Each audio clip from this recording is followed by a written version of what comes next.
Good morning, everybody. Welcome into part 2 of Career Fair Week. I didn't really think about how I was going to end that sentence. This morning, we're going to continue what we've been doing the last few Saturday mornings. We're going to play some Beastro. This is part 5. Last week, we did this on Sunday, and then we missed a few weeks before that because I had been trying to go to the gym. And it's been going well enough. I'm not very good at committing to it. I'm good at signing myself up for the classes. I'll have like 3 classes each week on the calendar, and then I'll get home from work if it's an evening class, and I'm like, this is hef. Fuck that, I'm not going there. I'm just gonna go straight to my bed and take a nap, and yeah, I don't get around to it. I'm better in the mornings. But I decided this week, since there was a nice Sunday class at like 10 a.m., that I'm just going to do that. So we have today free. Let's jump into some Beastro.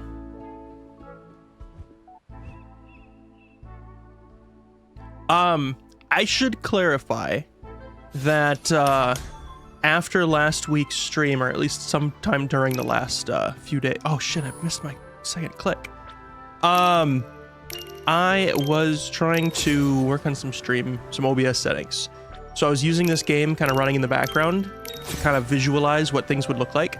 I did not make any substantial progress in the game, but I did like run around the world long enough that it considered it as a or like an autosave. Like it just triggered an autosave automatically. So we're no further than we were I'm going to say maybe later for a second. We're no further than we were at the end of last stream, but instead of waking up at the door, at our door at the house like we usually do, we immediately started here because I had been running around. I didn't do any fishing. What was I doing down here?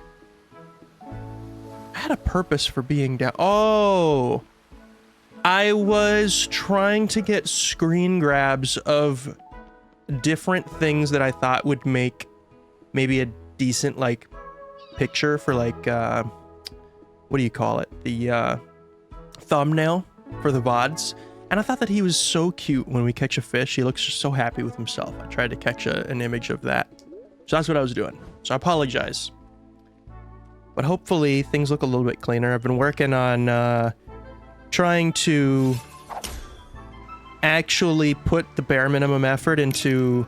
Oh fuck, I missed the second one again. I can't like think about what I was doing last week and focus on these timed events on the screen at the same time. This is too much. Not to mention, I've been sitting here with an empty coffee mug for the last 5 minutes thinking I need to go refill that. But the stream should be higher resolution. We're trying out 1440p, even though some of the graphics are 1080, so they're kind of being scaled weird, but the game's running in 4K, so that should come through better, maybe. I'm not quite sure how that works. Does it work? Is it better to scale 4K down to 1080? Because it is a kind of a perfect 4:1. Or to scale it from 4K down to 1440, where all the pixels kind of influence each other because I guess I don't know how that works. Anyway, we gotta finish this. We gotta win this. I'll show you a new trick that I created for the stream. It's not that exciting. I oversold it. I'm just really happy with this change. It took a while to figure out.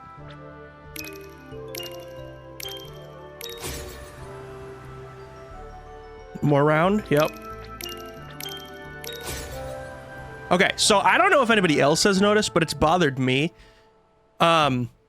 First of all, the music during like the intro and then like any intermission or stream ending screens has changed. I've changed the vibe of it. I went with a like more calm, like chill lo-fi kind of vibe. That's not quite how it was pitched, but it's kind of what it feels like to me. And then I don't know if anybody else has noticed, but when the stream cuts over from the countdown to actually being live, it's supposed to fade the music. That is what OBS is supposed to do. But for some reason, it doesn't always do that. Like, I'll watch the VOD and it just cuts out. But I could never catch it in the moment. Like, if I go and test it myself and just like locally record a video and cut over from the starting soon to a live feed, the music fades properly every single time. So, oops. I'm gonna turn this down so it doesn't, it's a little bit easier to hear. So, I made some changes that inadvertently lets me also bring that music back in to any scene I want. So at any point, if there's just a moment where it's just silent on the screen for a while, I can just bring that music back in, which will be useful for sure. But more importantly, I have taken over the task of fading that music when we cut over. Like, not manually, it's all automated. It's all scripted out, but I'm not relying on OBS to just do it for me anymore. I'm gonna make sure that that fade happens every single time we switch scenes. So Kalen tells me there are some monsters that are more dangerous than others out there. He calls them the mini-bosses. Oh yeah, we've encountered 2 of them so far. They sound like worthy opponents, and even though I realize my fellow caretakers have bested them, I would like my chance at each and every one of them. I cannot consider myself the best warrior if I cannot defeat the strongest foes. Weren't you already named the best warrior in your haven? Yes, of course I was. But you have not seen how strong I am. I cannot say I am a warrior. I must prove that I am. And I can do that with your help. I will even share my spoils with you so that we can grow stronger. Isn't that a great deal? Yeah, I mean, everyone does kind of do that already, but you look like you could take on a monster or 10. Shall I start my quest today? Or should I visit the restaurant another day?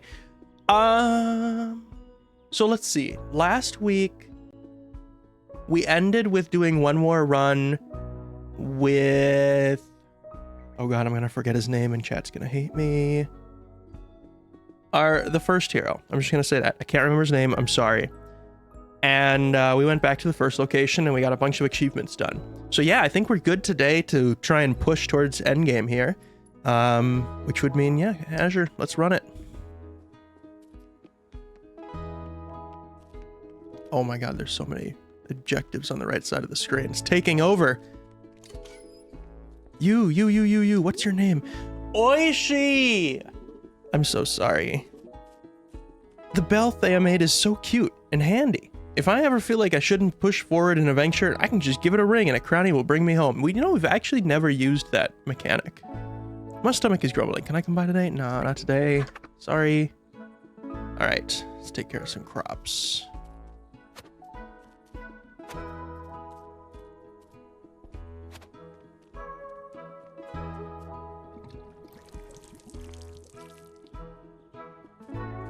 A bit quieter today than usual. Starting to worry that I set something up wrong. I keep looking over at Twitch and OBS and trying to make sure everything's live, everything's working right.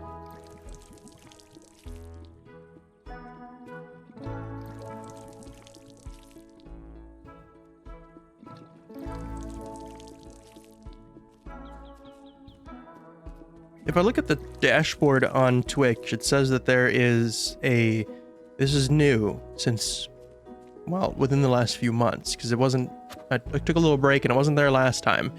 Those are the things I just picked up. I can't pick this up. Do I have any? I guess I'm not feeding these guys. I did not pick up any lily pads. I can't remember when I'm supposed to do that. That must be a nighttime activity because they're not here.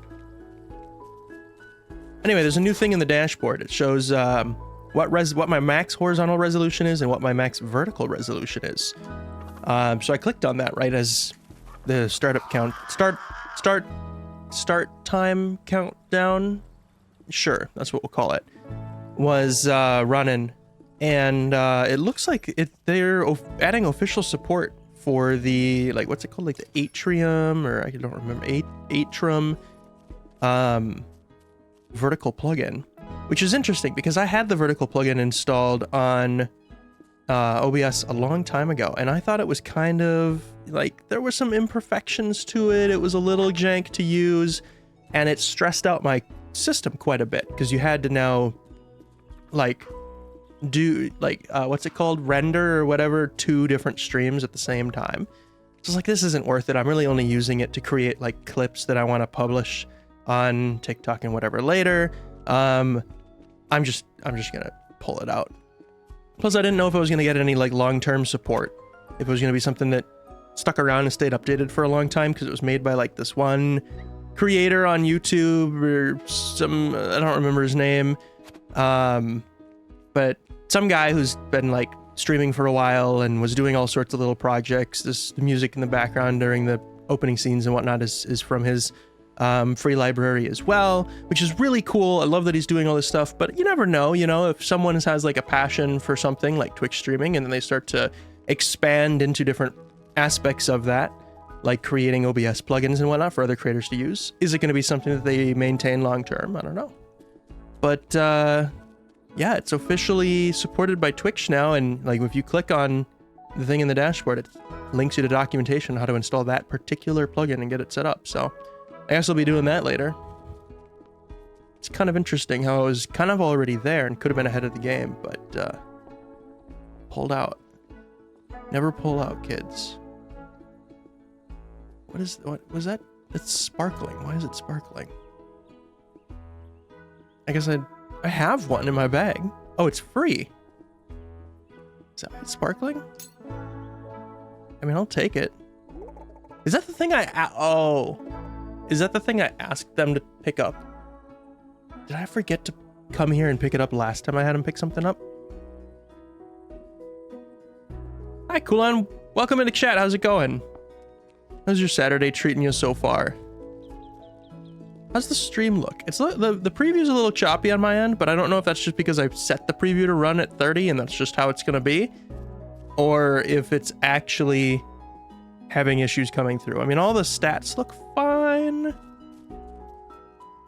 but let me know. Saturday's been good, just chilling. Yeah, I mean, it's just getting started, right? It looks like it's like perfectly sunny out, just like last weekend. I'm sitting here streaming Beastro and just staring outside like, oh, I wonder what temperature is it outside? What am I gonna do today after we're done streaming? Oh my god. It's 67 right now with a high of 84. It is like a perfect summer day right now, or fall day. These are ideal temperatures, folks. Low humidity, low temperature in the morning, but still warm enough that when you step outside, you feel the heat of the sun on your skin.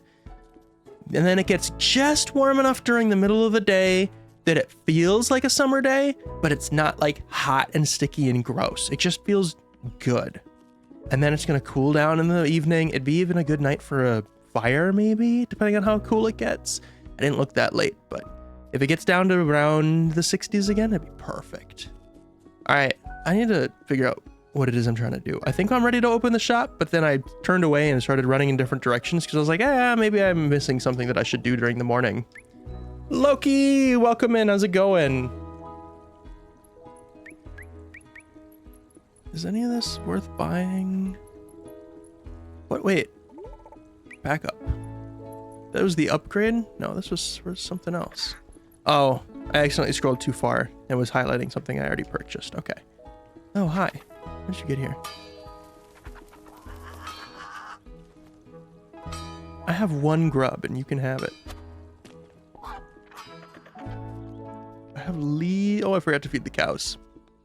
Okay, we'll feed the cows and then I think we'll be ready to open shop. How am I? I am good. I've been busy. I've been trying to focus on work a little bit more, trying to get certified, get some various AWS certifications under my belt. We're wrapping up an internship that I'm leading. I got some big projects going on right now across various different teams that I'm trying to spearhead. Trying to lead the rollout of a standardized logging platform across the entire IT organization. So I've been focusing on all of that a lot. Coming home, taking naps, feeling tired, going to the gym when I have the energy. And then I just signed a year lease on a new place. We'll be moving out of this apartment in 3 weeks. Trying to get out of the city, get somewhere a little bit quieter. actually save some money, which will be nice. And then in another year, with, you know, another year of experience at work and new projects completed, and I'm gunning for maybe a promotion. We'll see what happens. I don't know. I'm leaving the door open. In another year, I'm just trying to like maximize the next year of like save money, pay off debt, bolster my resume / like push my career to the next level, and then just see what happens from there. So it's going to be an interesting year. Not too bad over here, making a version 2 of Loki. I can't wait to see it. Good luck on everything. Thank you. This thing was sparkling, so I clicked it. And I guess we have a chef point. So we can either buy a new chef meal or patron meal or recipe base. I like recipe bases. We're taking the recipe base. Hi, Flash. Welcome in. How you doing? Ooh. Palo mess. Sure. Do we have any more? We have 8? Wait, we have 8 chef points? I saw the thing in the middle of the screen that says requires 1 chef point. I thought we had 1. We have 8. We just buy everything. What am I doing here? Okay, buy the patron meal. We got cheesecake. Buy this one over here. Spinoot green wrap. And mushroom skewer. All right. There's nothing else to unlock, is there? We have more chef points than we know what to do with. Oh, there is one more. Recipe base. Catatouille! Yes.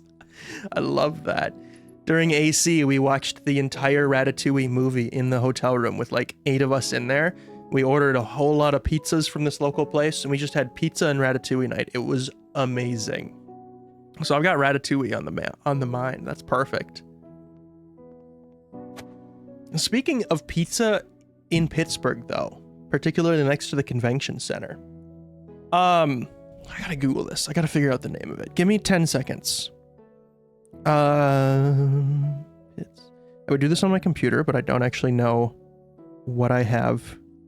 Like, if I were to open a browser right now and I were to pull up Google Maps, I don't know which account would be signed in, and I don't know what would show up, and I don't want to leak my home address right now. So I will just do this on my phone. Where's this place? I'm in the right area. There it is. Okay, so God, I really should bring this up if I can in a browser so I can show you.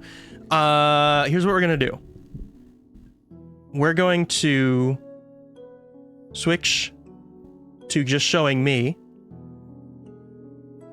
so that I can tab into another window and safely check things before I actually put anything up on stream. Also, I don't even know if my scene for capturing my screen is set up. I was meaning to test that the last few streams, because there were a couple times I wanted to share something.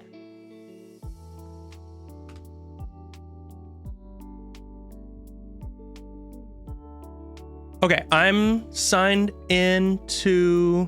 This is fine. I'm signed into sudo. So... I actually have some things saved on here. Hold on. I should clear some of this. I was using this account for doing like townhome and apartment hunting. So I saved a couple of locations. So I'm just gonna clear those out.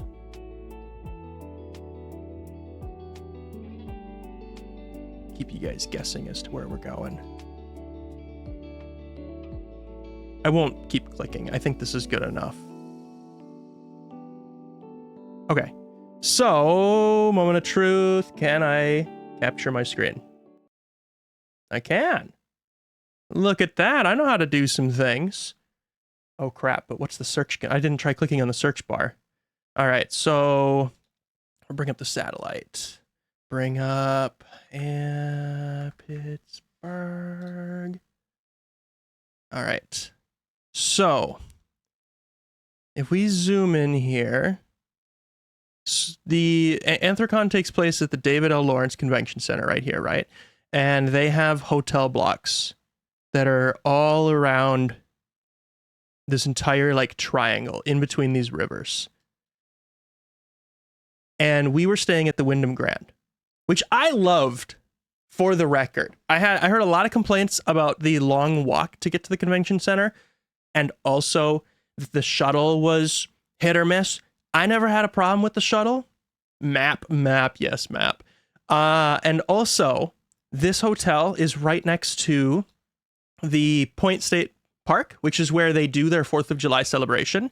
So you've got the Anthrocon right here and the official Pittsburgh celebration of 4th of July right here. This is also where they do the fireworks. So if you wanted to, you could just hang out in your hotel room, and if you're facing west, and just watch the fireworks, or hang out at the official celebration and watch the fireworks, whatever you wanted to do. Plus, you've got this plaza here, which has restaurants all around it. And we would just walk from the Grand to this plaza and have like breakfast, lunch, dinner, whatever we wanted to do. So yeah, Anthrocon's hanging out over here, but our convention experience, or our weekend, was spent all over this whole area. Like every morning that we would want to go to the convention, we'd be walking down either this street here, or sometimes we would take, so let's see, that's Liberty. And I think it was either Liberty or Penn.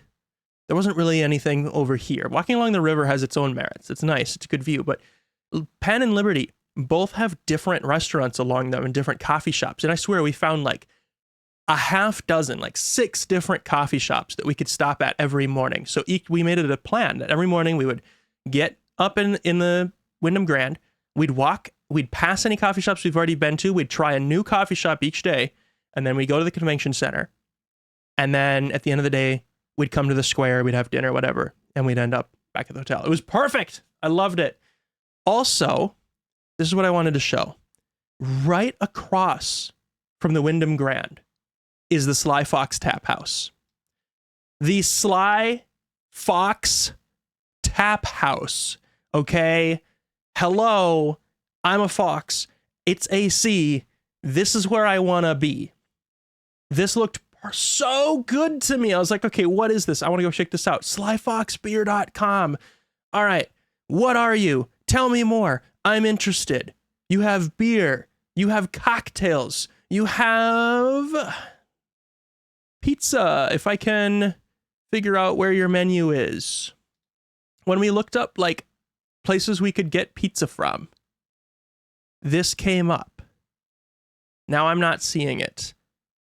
But that was like their whole pitch on Google Maps, from what I could tell. Now I'm not seeing it. I swear that's what it was. Or maybe this was a different night we were thinking about. Maybe I'm getting my nights conflicted now. But anyway, we were planning to go here at one point. Maybe that was the original plan before pizza. Was like, let's go to Sly Fox. They close. They open at 11, which is whatever. They close at 8 p.m. 8 p.m. You serve cocktails, beer, and bar food, and you close at 8 p.m. 5 p.m. on Sundays, by the way, which was the day that we were trying to figure out something to do because the con had ended, and that's the night we walked Ratatouille. So we're like, oh, it's the end of the con. We're all hanging out at the hotel. We had such a great con. It's one more night together before we leave on Monday. Let's go do something. Yeah, let's go out. Let's have some drinks. Let's have some food. You know, it's 7 p.m. It's 7 p.m. It's 6 p.m. I think it was 6 p.m. It's prime dinner time. Everything's going to be open. Let's go. And everyone's like, yeah, let's go check out the Sly Fox. It's been a whole weekend of cons. Let's go to the one restaurant that's actually named like it's part of the con. And they closed at 5 p.m. I can't believe this shit. They closed before dinner even happened. And their main pitch is that they have fucking booze. How the hell is this place still open? I feel like you're targeting one audience with what you're serving and a completely separate audience with your hours. This is insane. This makes no sense to me. Anyway, That's fucking Sly Fox Tap House. Go fuck yourselves. Fix your hours, okay? You need to be open until like midnight on Fridays and Saturdays at least. And God help you, you need to realize there is a massive con of people that probably love the name of your place, and you should probably stay open a little later on that particular Sunday at least. I can't believe it. The fuck, it's a bar. Yes, it's a bar. It's a bar, and they close at 8 p.m. I don't understand. I don't get it. There are coffee shops near me that stay open later than that, and they serve coffee. Anyway, speaking of coffee, I'm gonna go refill mine, and then we're gonna actually cook some food. Holy.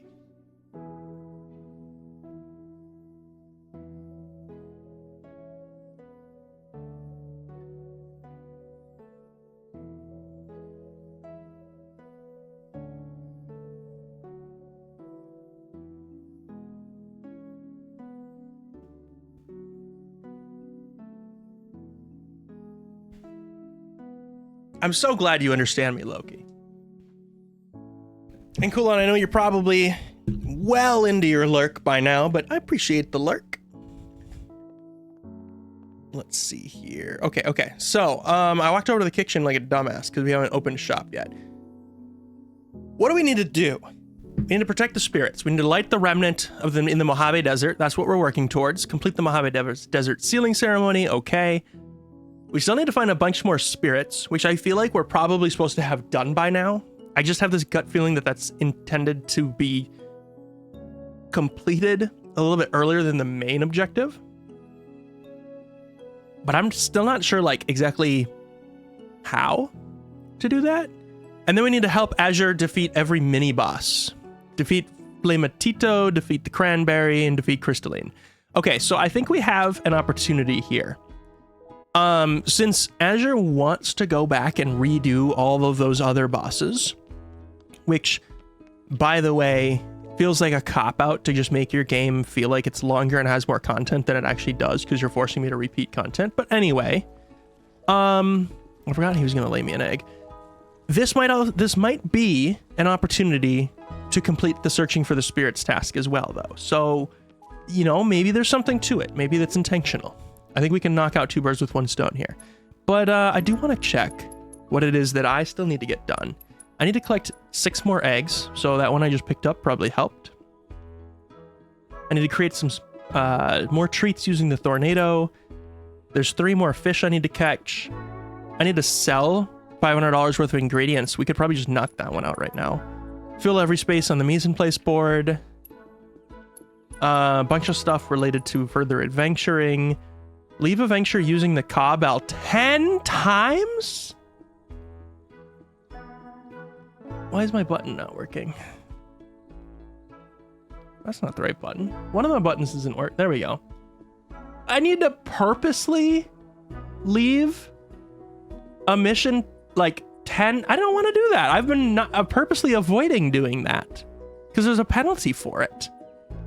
That one I might just have to like farm. I'll just have to launch a mission, exit a mission, launch a mission, exit a mission, and I'm not going to do that till the end because that's just gonna that's 10 new days that I'd have to do that. That's like a post game type of thing. Use 20 fight bites. That's another one. I'm gonna start using fight bites every run. I forgot I said that last stream. I have to remember that. Please help me remember fight bite every run. Get all friendly creatures in town. There's one more friendly creature we need. Unknown mission that we've already worked towards. Discover all salty, all sour, all spicy, and become Clamor's champion. Okay.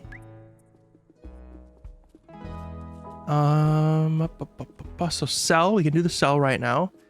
And if I can find some grubs, we can get that grub done. The area I live in has got like 30 bars and they all close at 11 p.m. or later. Yes. I've been a little spoiled the last year because living in downtown St. Paul, there are at least a couple of places that like half of their marketing is that they're open till 1 a.m. So there's like always a place I can go, not only for a drink, but for food. Like they have their kitchen open till 1, which is so nice. It's so different than living out in the country where everything closes at like 10 o'clock and the kitchen closed at 7. It's like, fuck you. You should have been here at dinner time if you wanted to eat food. But the thing is, I don't really go to restaurants at dinner time. I go to restaurants after dinner time because I realize, oh shit, I'm hungry and I don't want to wait an hour to make food at home. I want to eat something now, or at least feel like I'm eating something now by sitting down in a restaurant rather than, you know, start getting all the ingredients out and trying to prep something at home. Like maybe the food isn't actually done any quicker, although it probably is because they already have everything out and ready to make it. But it feels better to me if I'm like missed dinner time to go and tell somebody else to make me something rather than I'm just getting started. All right, I have like 54 cloudberries, so we can make a little bit of money off of this. I need to make $500 off of selling stuff. All right, well, I'll leave myself with 20. I think I can handle that. Oh shit. I left myself with 10. How did I do that wrong? Wait a minute. Did I really get those numbers wrong? Did I not have 34 listed down at the bottom? I thought I had 54 on hand, 34 to sell. And that would leave me with 20. Did I mess that up? Oh, shit. Oh well. It's gone now. I'm gonna sell just a few of these. I use these a lot, so I'm hesitant to sell these, but I do have a lot of them too, which is part of why I use them. So there we go. Anything else that I have enough of that I'd be okay with getting rid of it? I mean, I have some cow milk. That doesn't make me a lot of money though. Oh, I'll admit, cactus, you're worth a lot, and I have a few of you. And rice. Trying to make 500. Have I made 500 yet? I haven't been counting. Delishkin meat? I can sell a few Delishkin meat. My cat is standing in the hallway screaming into the void right now. It's just going to be one of those days. He's antsy. He wants to get outside. He wants to do something. Before we moved into the apartment, they were indoor-outdoor cats, so they were able to go out and like do stuff when it was nice out like this. And I feel kind of bad, but there isn't much I can do. Hopefully where we're going, it'll be more comfortable and he'll be able to do that a little bit more. I'm gonna sell some more of these because they're worth quite a bit. I had to have made 500 by now. Probably like 200 coins ago.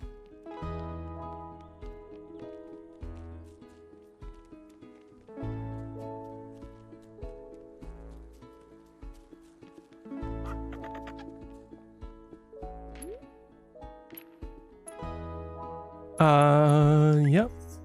788 out of 500. Yeah, I kind of blew past that goal. The incoherent screaming Pseudo's cat. Yeah, exactly. I have my headset on and I'm just like focused on the game and talking out loud, and then in between when I take a breath, I'll just hear just in the background just wow, wow. It's coming from down the hallway, bouncing off the walls 2 rooms away. It's talking to nobody.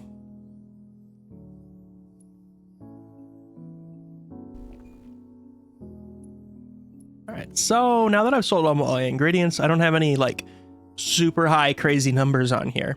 So there isn't anything I can make that's like, oh yeah, I've got 20 of those sitting around. I'm okay with using 1 to make a food. Everything kind of feels expensive now.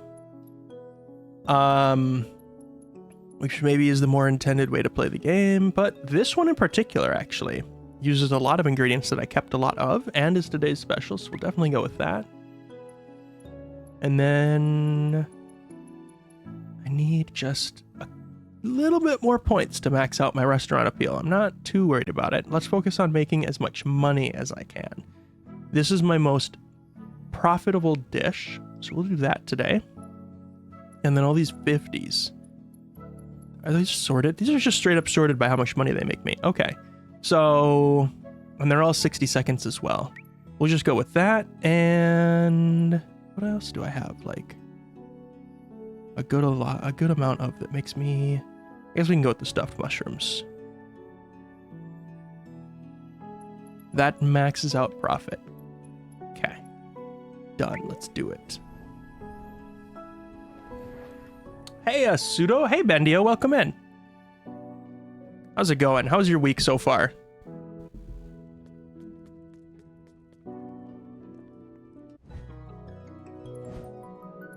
All right. So the one on the left needs a lot more energy to cook. The one on the right will be easier. There's only 2 of them.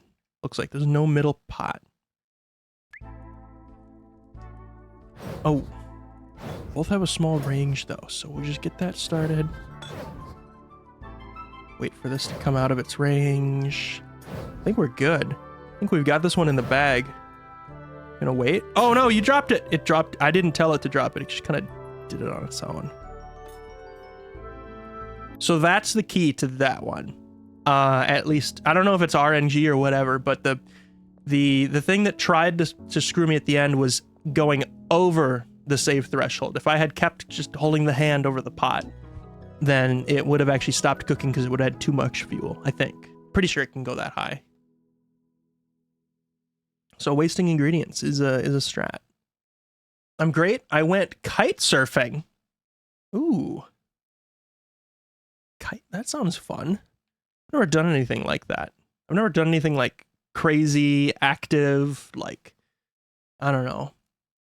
Sky, I feel like that has like the same energy as like skydiving or surfboarding or like anything like that. I just never done stuff like that.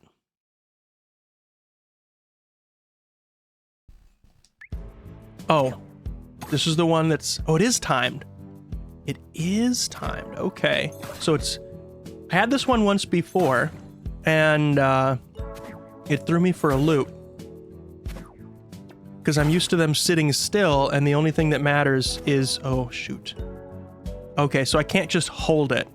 I thought maybe this would let me hold it indefinitely, and it would just keep going up and down on the slider permanently.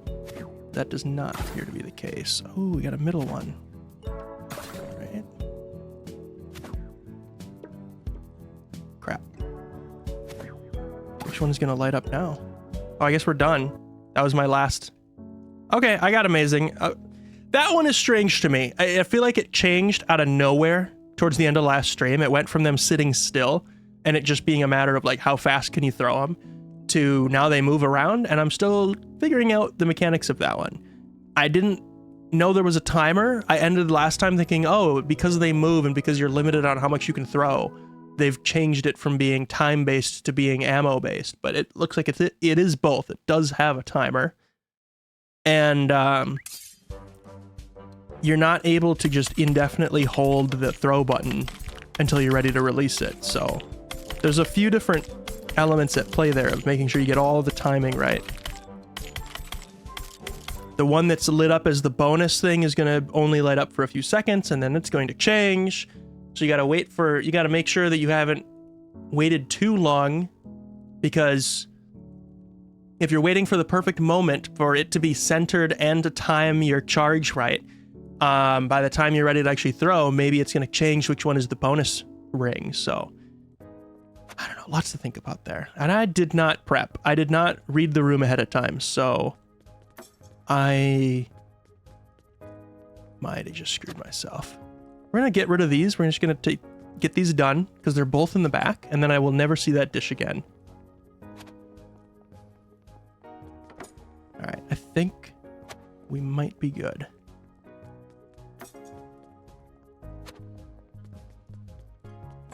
I'm feeling good now. once I saw that both of those, that dish was both in the far back and it happened to come up back to back, I was like, okay, we can just knock this one out and we'll never have to go to the back of the room again. And the rest of this just got a lot easier.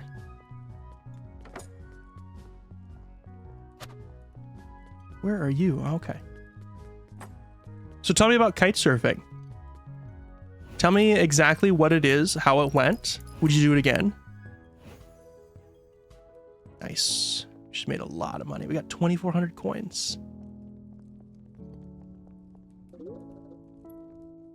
All right, so where's the Flamatato? Is that the boss that's in the first region? Did I just do... Did we end last week's stream going back to the marshlands to try and complete that goal? Just to now be told that we have to go back with this other character.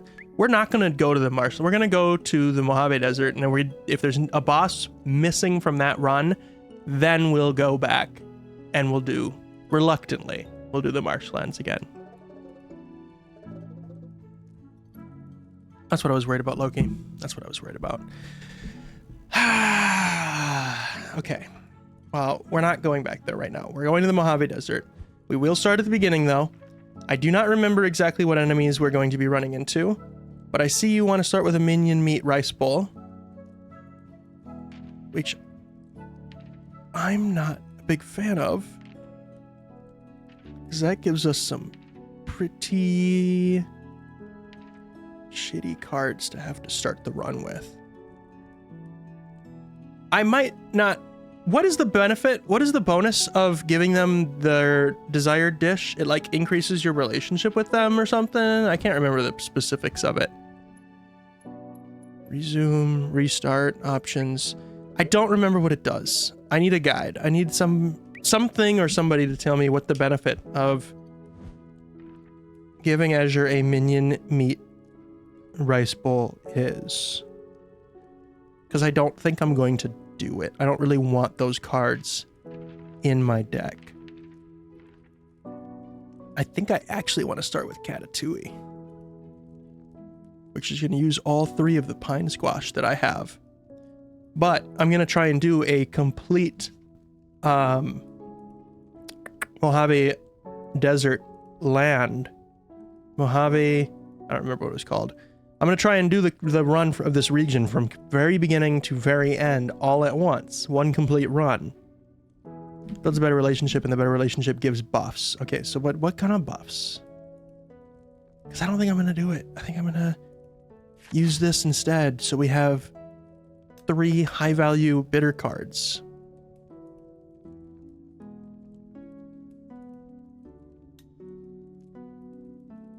It's basically a steerable kite.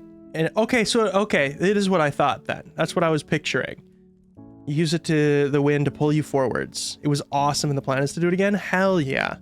That stuff looks crazy. Is it your first time? Did you have an instructor? Like, how easy was it to figure out?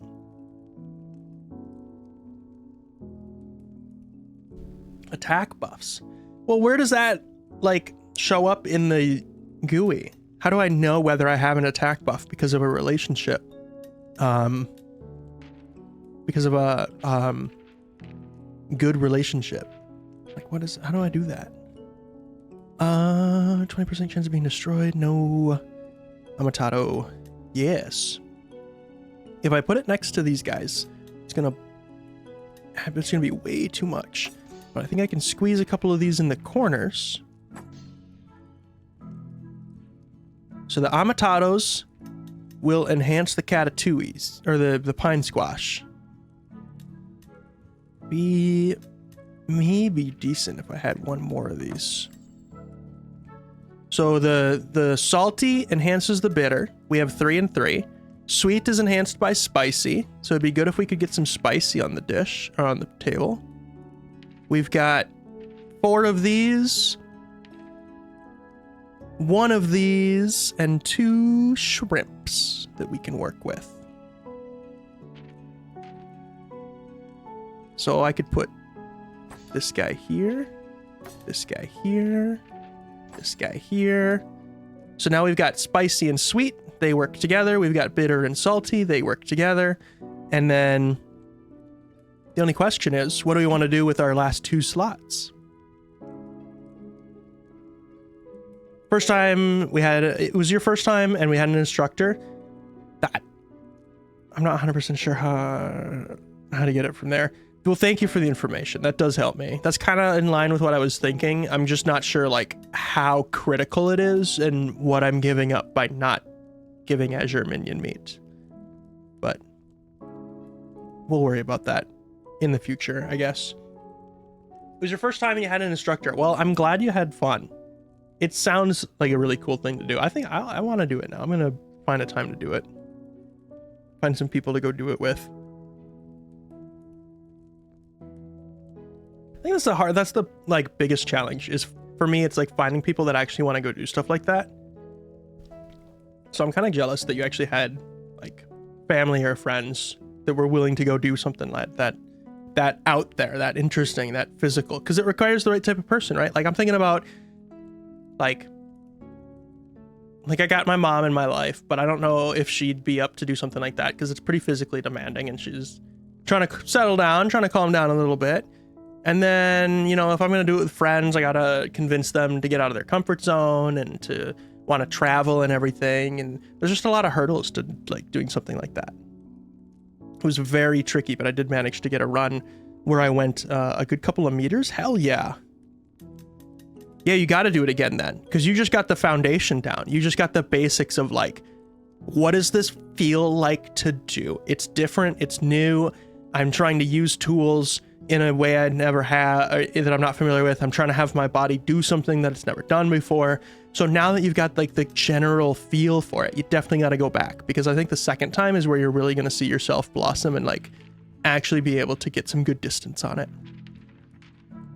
I think I'm going to throw some cow milk in here so we can get one more stamina bonus. And because it won't mess up any of the other stuff I have. And that gives us sour, which, well, it balances spicy, but we don't have umami to create a combo attack with it, so I don't know how useful that'll actually be. We might be better off throwing, well, we have bitter. We have bitter for attacking umami, and we have spicy for attacking sour. So we really don't have anything that we can't handle when we're going out on the field. I could instead of doing that, which I don't think they're going to be super useful, I could focus on something I do have capacity for. I've got a little bit more room. Ooh, you know what though? I'm going to lose my stamina bonus with anything else I put on the table. Because if I put any salty here, which I have the headroom to hold more salty, but it'll go right next to this pine squash, which will blow my bitter out. So that might be our only option if I want all the stamina bonuses I can get. If I have a good hand, I don't know if I need the stamina bonus. I just have to never lose. That's all it comes down to.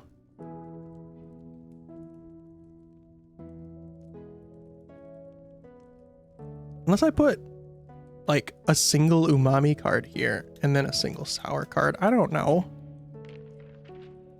That doesn't really help me.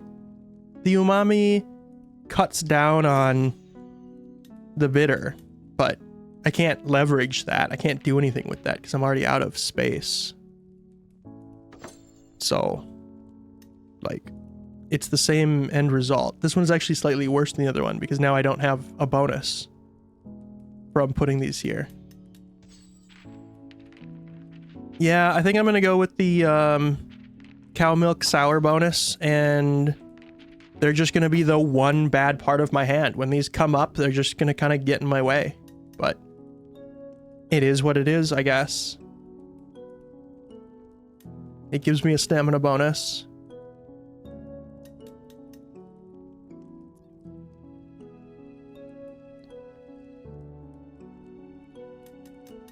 I don't know. I'm back and forth between two different options. Option number one is the cow milk.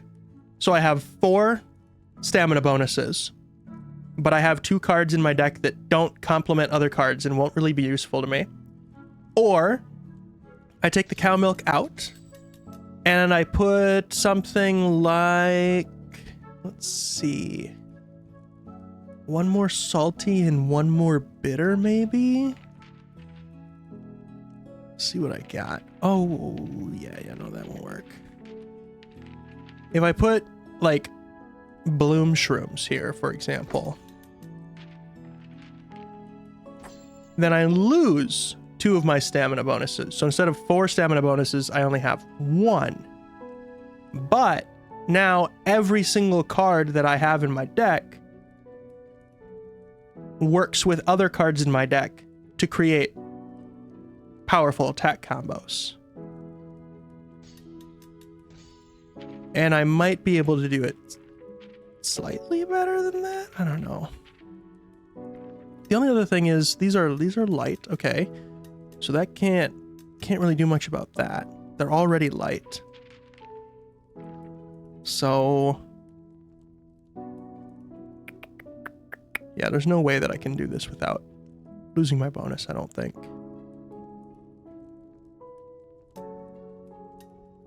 Didn't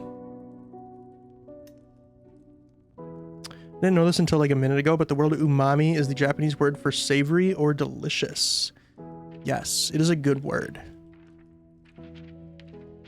It is a word for a flavor profile that I don't think Western culture thinks about too much. We're just gonna go with the cow milk. I like that there's more positive numbers in the bottom left.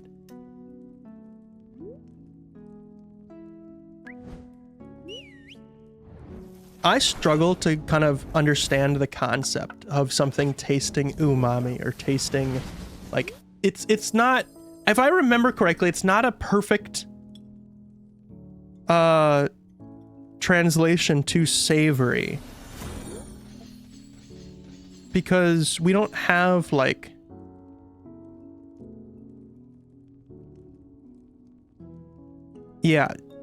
umami is a specific scientific basic taste driven by glutamates, while savory is a broad culinary term for any food that is not sweet.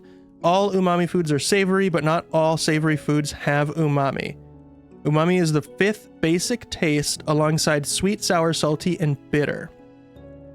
Savory is a general flavor description, meaning appetizing, rich, or non-sweet. Yeah.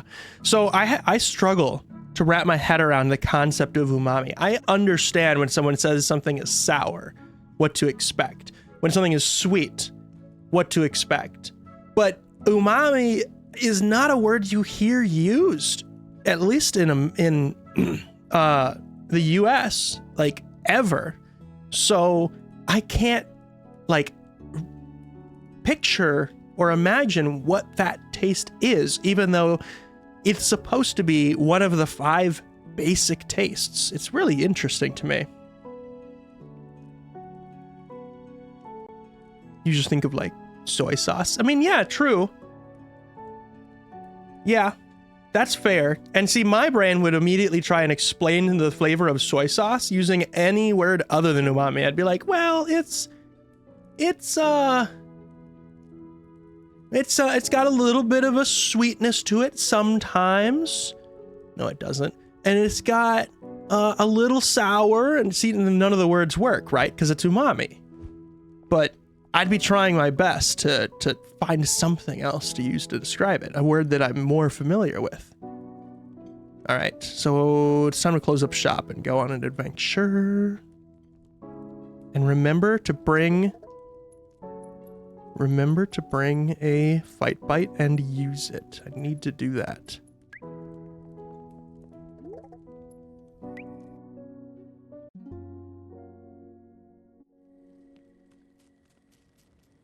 Ooh, oh, that's the achievement for filling the board. We'll worry about that later.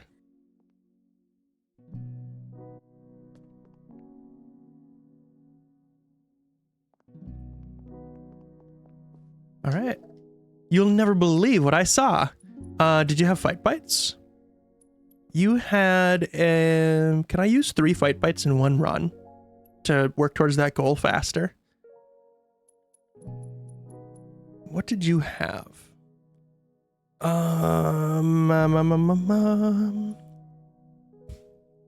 Instantly put actor to sleep. Instantly, we'll get sleepy time in case there's something that I cannot handle. We'll get a redo in case there's something I cannot handle. We'll get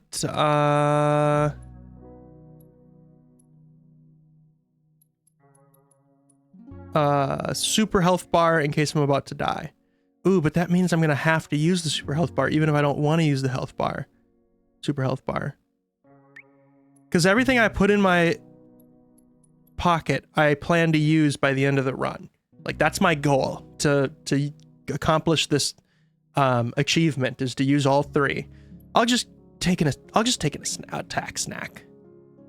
I know we'll be able to use that. Did that counted? Okay, that's kind of an interesting way to do that UI. There's no confirmation button. You just kind of back out of it and then come back and talk to her again. Tell me all about it. And we're going all the way back to the beginning. Oh my god, okay. We're going all the way back to the beginning. Yes. There was no better place to start my journey than the Mojave Desert. I mean, maybe the end of the Mojave Desert, you know, since we already completed all this. But you insisted that we start over and that you fight every boss for the first time. So here we are. Okay, so since we are starting all the way back at the beginning, we have a bunch of flavor spirits that we're supposed to be finding. What on this map indicates to me that there is a flavor spirit hiding? Because I don't know. Enemy, rock, enemy, plant. That is one of the flavor profiles, but what was it last time that did for us? That was like just a creature, I think, that we just, I don't remember what we did with that. We like encountered one of the creatures, but it wasn't a spirit. But it's the closest thing we've got on the map to finding a spirit, I feel like, because anything south of here is nothing. It's just enemies and rocks and plants, and anything through the middle is enemies and rocks and plants. So we'll go north. I don't know. We'll go north and see if it helps us.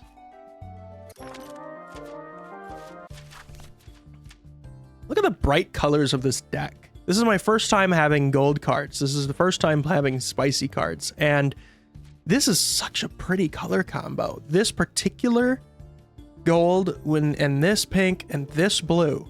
Like, it's almost yellow, red, and blue, which we were taught as kids are like the basic 3 colors, even though they're not. But it's like not. It's like it's slightly different. And they look so good together.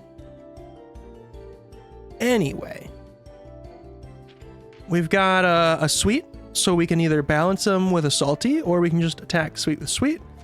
We're going to balance. Oh, and I don't have a bitter. Oh well. If I had a bitter card, we could have probably finished that in one swing, but that's all right. We're just gonna play. Oh, I didn't even think about that. Of course, we can counter sweet with sweet, and then we can enhance our attack by using one of our new spicy cards. I was just gonna counter sweet with sweet, let it be a 0-sum game, and then refill our hand. But hell, if you're gonna let me enhance my attack and end this, then I'll just do that.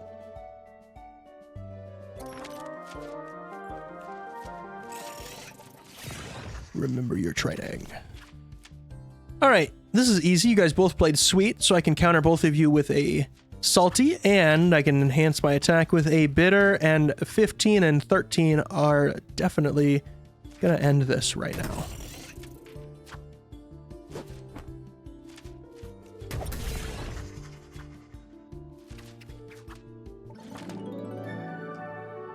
Oh, she looks so pleased with herself. I should have given it another minute to just admire the artistic style of this game. I like the little face she makes when she's successfully finished a round. See if I can catch it in the future. All right, so sweet. We don't have any salty. We don't have any bitter either. But we can start by playing a sweet on sweet enhanced with a spicy, and that will get rid of the guy in the back and damage the guy in the front. This won't do anything, so definitely going to use the stronger card of the two.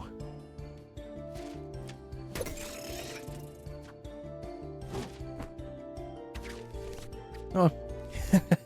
Do they all have little ghosts come out of them when they die? I guess I didn't pay attention to that before. Ooh, see, now he's playing a salty, which we could either counter with a sweet or a salty, but we don't have one of those, so it's time to fill the hand. And that will end the game. All right, now watch. Here she does it again. Yeah, there it is. Look at that face. So happy that she has just murdered these two wild creatures in the middle of the desert.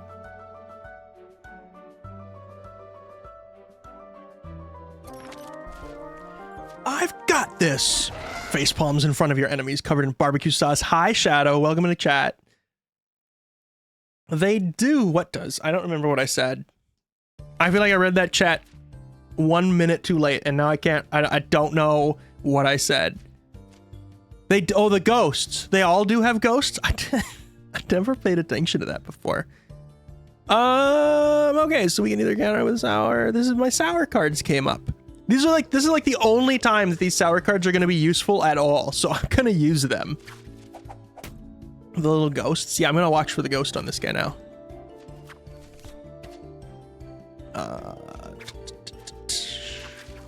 Hell yeah. The sour cards are actually useful. Oh yeah, look at the little ghost. All right, we're going north. Unless, Loki, help me out. Where are these spirits hiding at? Where should I go?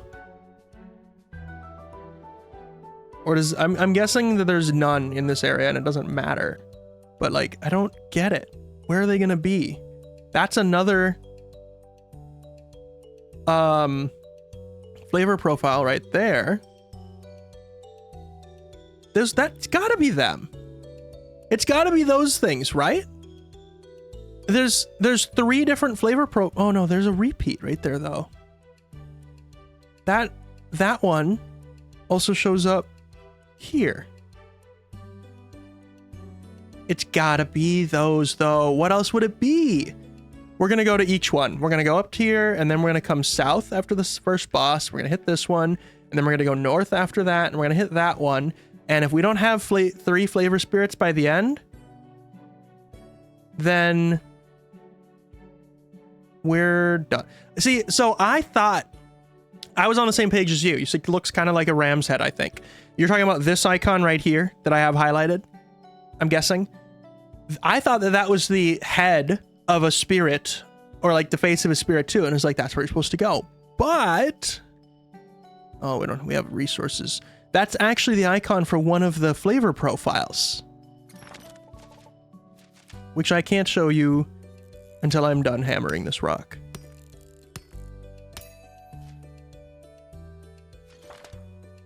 Which is actually really useful. We needed some of those to craft some of the final items. So not a bad run so far. Okay, so I'm covering it up. Oh, I can just pull up the card. That's really small. Really small. I don't know how well it comes through on stream, but you can see that icon on these dark blue cards, these bitter cards. I guess if I were to move myself so you could see the flavor wheel in the lower right corner, it wouldn't be any better. It's still like almost the same size. But that's the icon for bitter. Anyway, we're gonna try and take care of these guys in one run by countering their attack with some salty, enhancing our salty with some bitter. And I can use my lower. It doesn't really matter. We get a new hand at the beginning of each one anyway, right? But whatever. My instinct is to use the least powerful card that accomplishes the task, to save the more powerful card for the future. Even though I'm pretty sure I do not ever see those cards again now, because we draw fresh at the beginning of each new encounter.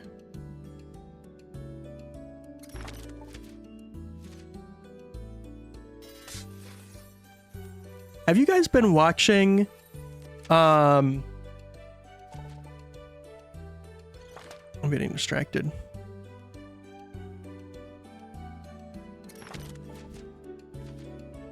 One second. Getting distracted.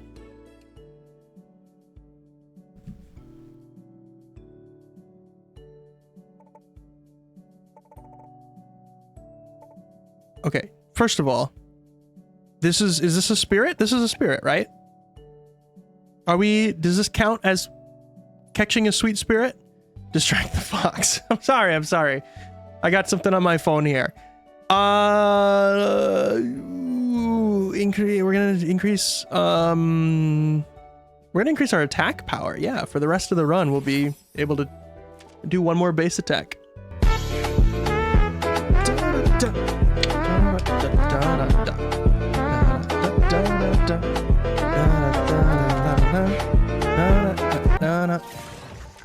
Haven't heard that one in a while. I love that sound.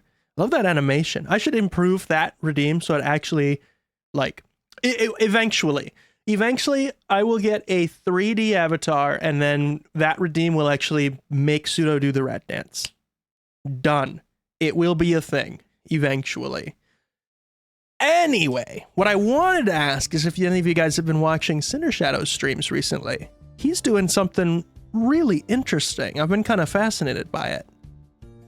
He's streaming from some kind of like in-person event. He's at like a convention center with a bunch of other people and a bunch of other content creators, and they're like fundraising money, and they're like all creating content collaboratively all together at this place. And I think it's open to the public so audiences can be there to watch, because they have like a main stage. Is it the rat? Yeah, the rat dance Bendio. Who? Oh, Cinder Shadow. Let me give them a shout out quick.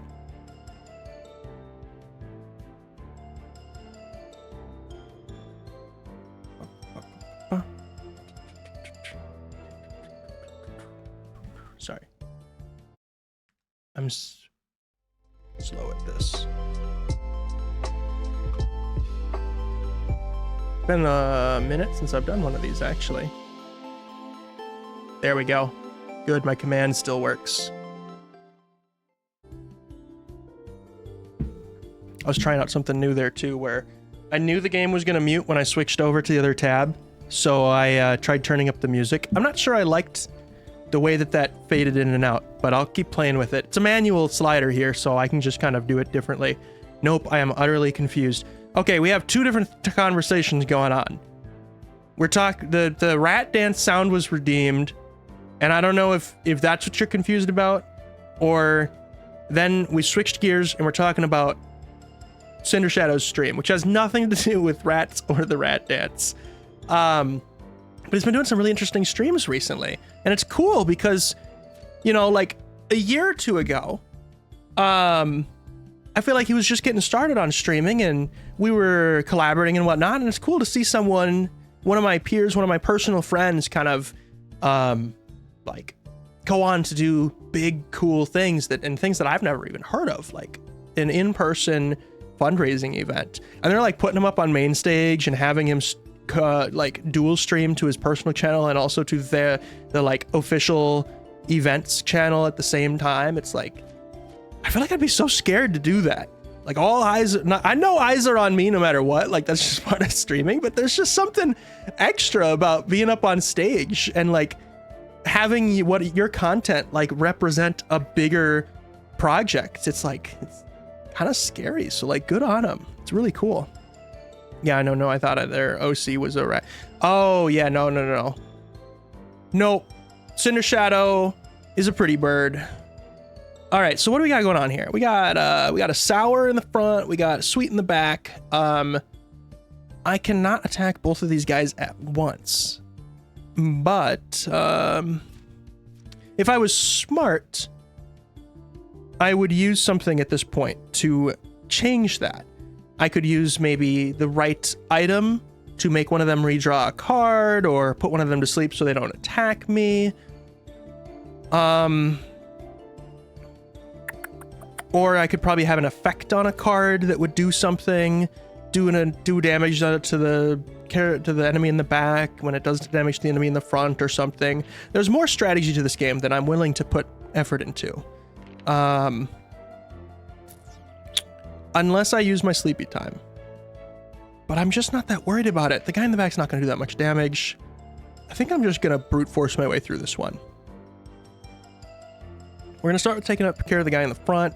He's playing a sour, so I can counter that with a spicy. And I can enhance it with a sweet.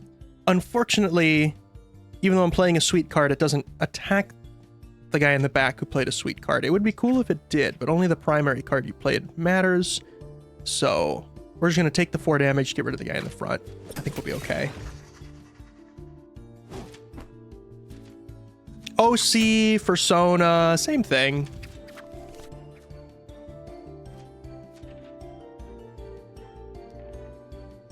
I can do that and do 11. Or I can do that and do 11. It's the same thing either way. All right.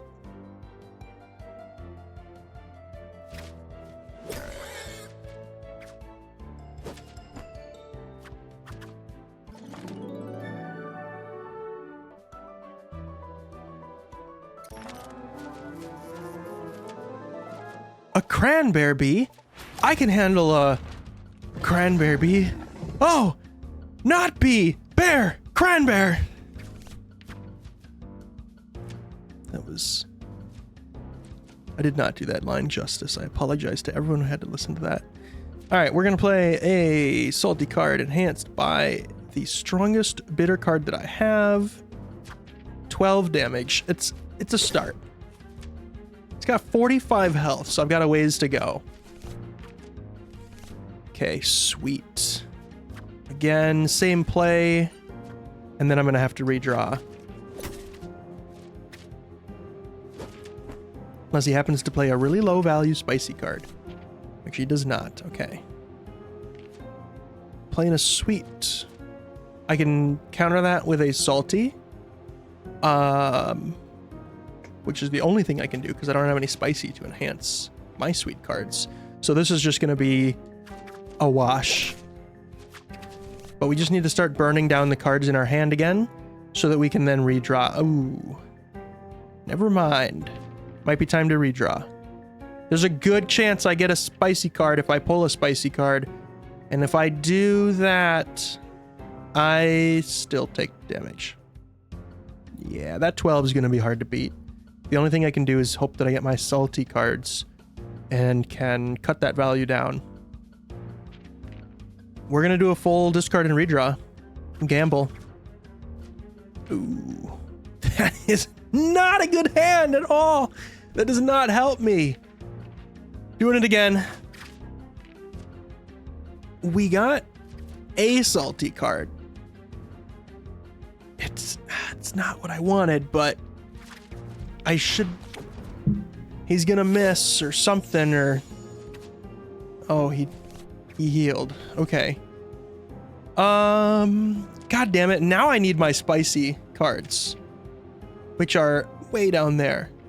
I'm gonna lose all my health just redrawing because I'm not getting anything useful to me. Like, I can do this, but I take 11 damage. I'm better off redrawing and hoping I get something that can counter this. Oh my god, guys. This is not good. I'm drawing the worst cards for every single hand. Okay. Finally, we got something we can work with. Play a spicy, cut it down in half, enhance it with a sweet card, and now we're doing 13 damage. This is what I was looking for. This is what we should be doing every single hand. I suppose this would probably be... Oh no! I accidentally hit the wrong button and refilled my hand. I just threw away some health. I did not mean to do that. I meant to hit this, because this would probably be a good time to be using these. Okay, we got +2 attack, draw a new card, put to sleep. I should have been using these. For now though, I don't know if I need it. Okay, so this does 11 damage. And if I do +2, I do 13. It's still not enough to kill him. There's really no point in using that.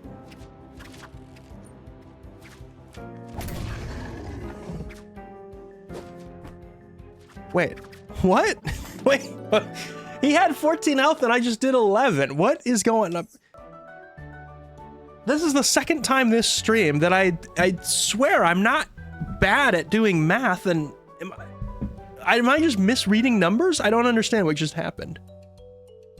Okay, we need to go south now, but it doesn't matter which way we go from here. They're all the same, so...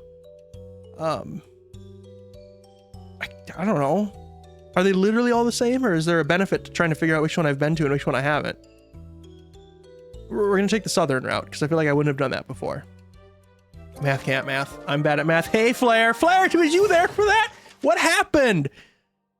You're a very observant individual. You see things on the screen that I don't. Why am I misunderstanding that my attack did 11 damage and he had 13 or 14 health left? Like, I don't understand. I don't get it. I'm confused. We're gonna sweet on sweet with a little bit of spice. I came in literally as I saw the attack, but I didn't see his health. No, I'm gonna have to go back and watch it later. I'll clip it. What are you up to today, Flair? What do you got going on? Okay, so played a sour. I don't have any spicy to counter that. And if I play my sour, I'm still gonna take damage. So how much damage? This is just an exclamation mark. I still don't know exactly what the exclamation mark means. I think, what is it? I'm just gonna do it. See what it does. I feel like nothing happened. I mean, he got a shield, but nothing else happened. Yeah, work unfortunately, so you just had time to pop in and scream at you since customer rush is slowed down. Well, thanks for popping in and screaming. How late are you working today? Let's see. We can, yeah, I got a good chance of getting a sweet card. We'll fill the hand. 9 damage, that'll do it. I think the exclamation mark means that you're not going to take damage, but some sort of effect that the card has will proc. And in this case, the effect that the enemy card had was giving the enemy a shield. That's my best interpretation of that so far. You're only halfway through your day so far. I mean, is that like an 8-hour day? It's 11 o'clock for you right now. Did you start work at 7? I think you might have mentioned something about an early start. 8-hour shift. Nice. I'm proud of you for getting up early, gamer.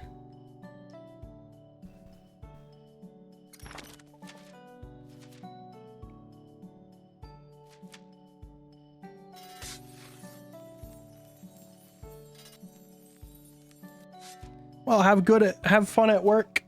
Hopefully things fly by for the second half. And then I think you got some plans after this for something fun to do in the afternoon. So enjoy your day. And feel free to hang out as long as you'd like. All right, what do we got? 2 sweets. Ooh, perfect. I have the ideal hand for this. These are the types of combos that I like to see. This is what I built my deck for. That boss was like completely rigged. every single encounter we've had, I've been able to do solid encounters. If not one shot, then 2-shot each enemy. And then the boss comes in and every single card I drew was garbage. I do need to get some... I should have put some healing cards in my deck, though. I didn't really think about that. We got to make it all the way to the end now on 19 stamina. We're working our way to the bottom here on purpose. Let's keep going.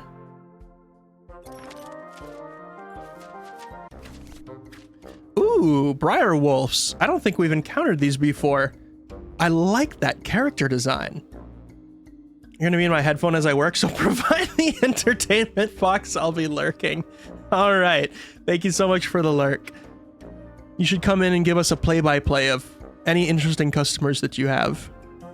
All right, so these guys are played bitter, which we can counter with umami, but I don't have any umami, so instead we'll be playing bitter on bitter and enhancing with salty. He's gotta have 20 health. Wow. Okay, wait, we did 16? That feels like, I feel like that was a higher number than what it said we were gonna do.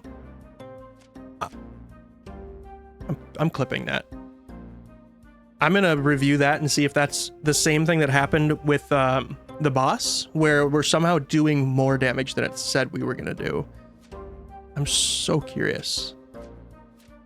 All right, so I have a bitter. If I play a bitter on a bitter, I'm taking damage. I need a salty to enhance. The odds that I get a salty are not good. What do I have in my hand? It might be time to put these guys to bed. We're gonna use sleepy time. I just got an achievement for using a fight bite. Halfway through the game and have not used one of the mechanics until now. All right, now that they're asleep, what do I want to do? I guess I want to get rid of this sour card, which does me no good. Oh, shit. Whoa, wait a minute. Sleep is way more effective than I thought it was going to be. Not only do they not attack you, but now they're completely vulnerable to being attacked. I can play just any old card, even if it doesn't match their suit, and do full damage on them. I'm going to load up on sleep bites every run after this. We're just going to spam the hell out of those things. I think we just found a cheat code. Haven't you played Pokemon? Like, this sounds like if X is weak to Y, then more damage happens. Yes, that is exactly what's going on here.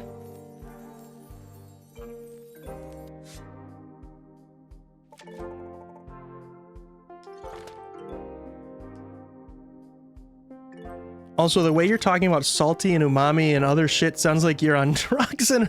Wait, what? Sounds like I'm on drugs. Why? In a restaurant playing with your food at the table. Imagining things. Yips happily and does a little spin. Welcome to the den. Why is Stream Elements jumping in here? What it... Okay, Stream Elements.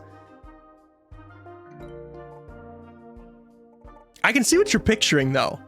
And now I'm picturing it, too. Sitting there with, like, a fork in one hand and a knife in the other with my plate in front of me, grabbing a little bit of my steak and a little bit of my asparagus, which has salt on it, and being like, the umami is stronger against the salty, so the salty takes damage. And then just smashing my steak into my asparagus and, like, squishing it down. I can't get this out of my head now. Thank you. Thank you for that.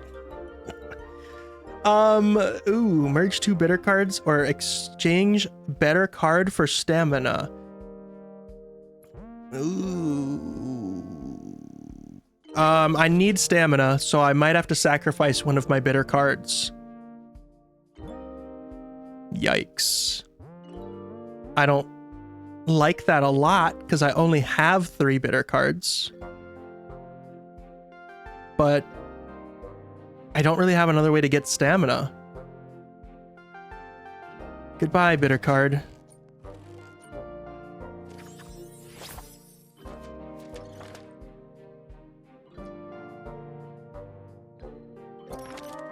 Who the fuck starts a conversation like that? I just sat down.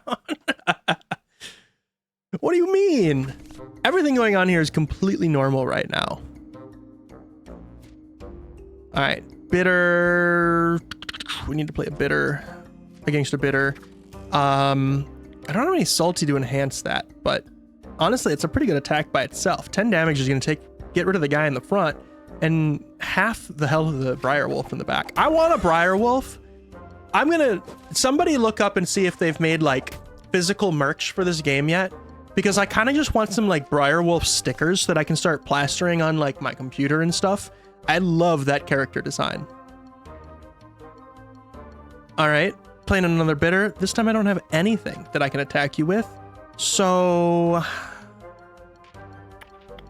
what can I do? I can make you play a new card, but it's probably gonna be another bitter one. I can increase my attack, which does me no good. I think my only option left is to discard and redraw.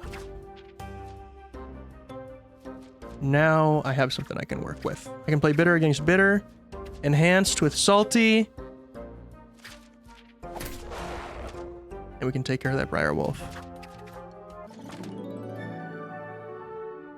I'm playing over your soundbar? Oh no. Who else is within earshot right now? What can I say? That would be the absolute worst thing to say when being played over somebody's soundbar.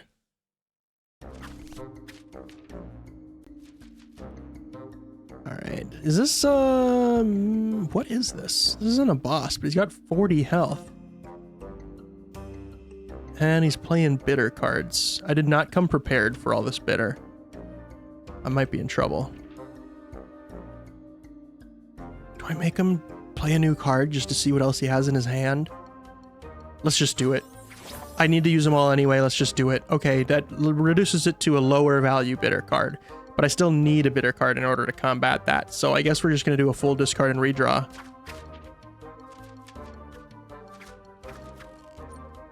And we can do 15 damage. I mean, that's not bad.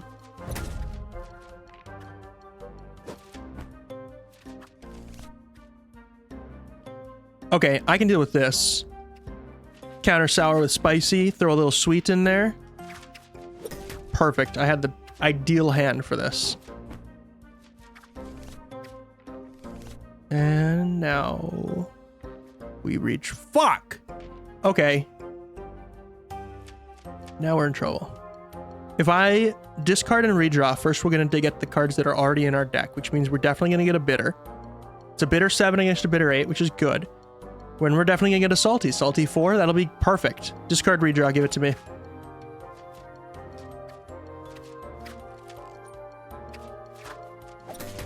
There it is again! There it is again! I saw it this time! There it is! I said I was going to do 10 damage and I actually did 13. I watched it happen in real time and I still don't understand why that happened. It does not make any sense to me. Sinner Shadow! Welcome in. How's it going? I was just talking a little bit about the event that you're participating in this weekend, or I guess throughout the last week. I'm so fascinated by it. I don't know a lot about it. And I'd love to hear more about like how you got involved in it and like what exactly it is and how it's been for you, but it's been super cool to watch. I know you were. I saw the shout out. I just thought I'd give you some context about the shout out. I was asking if anybody here had been watching it and like kind of just sharing how it's cool to see a friend of mine go and do big, cool things like that and participate in things that I didn't even know were a thing, like in-person collaborative fundraiser events like that. Like I've never heard of it.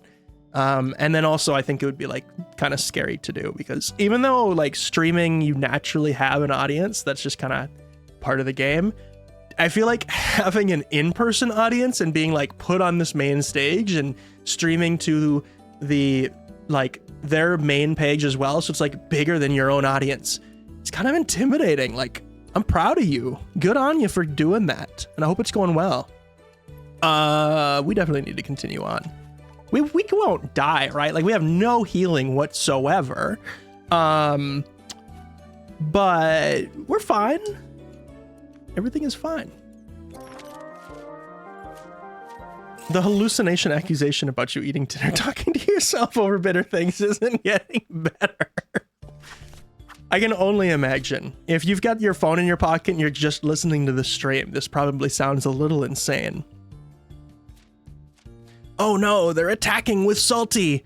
I can counter it with sweet, and sweet trumps salty, so it cuts their attack down in half. But I don't have any spicy, so I can't enhance my attack. Which is actually the situation we're in. Or I can counter salty with salty, but my salty's stronger than their salty, so my salty does damage to their salty, but I don't have any bitter, so I can't enhance my salty. So I guess we'll just go with the sweet. Oh, 10 damage. That's perfect. Don't even need to enhance. We're just done. That's all the health they had. I've been involved in the Fragapalooza for a long time. I did 22 push-ups in front of everyone here in suit. I watched that clip this morning, actually. Very good job. I saw you kind of like pause in the middle and everyone started clapping because they thought you were done. And then you went back in for a few more.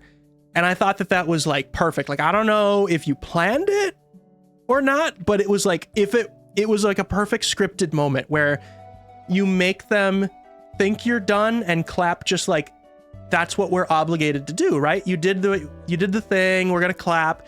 And then when you went down for more, that's the moment that makes them actually be impressed and be like, oh shit, wow, he's in this full suit and he's still going. He's pushing himself for a few more. It doesn't even matter at that point how many you did.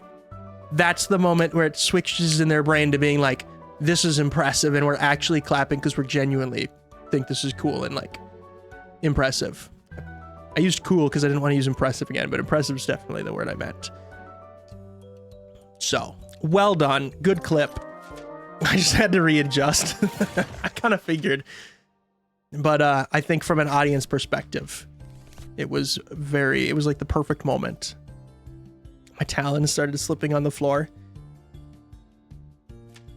Yeah, that's the struggle, isn't it? When you're a big, fuzzy, cuddly animal.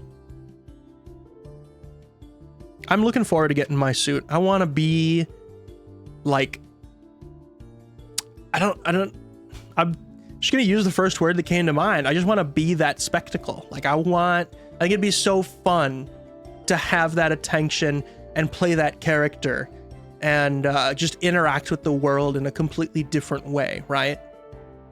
Even the good ones, the bad ones, like, I just think it's got to be like really interesting.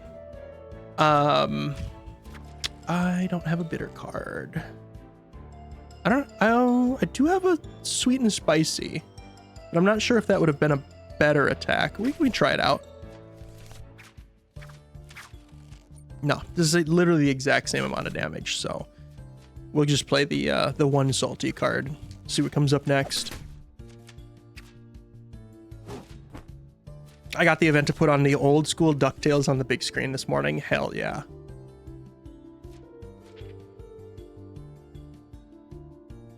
Okay, perfect. Now we can play our sweet and spicy combo. He's only got 1 health left. I could play literally anything and we'd be done. So how does the event go through the weekend, or are you done now?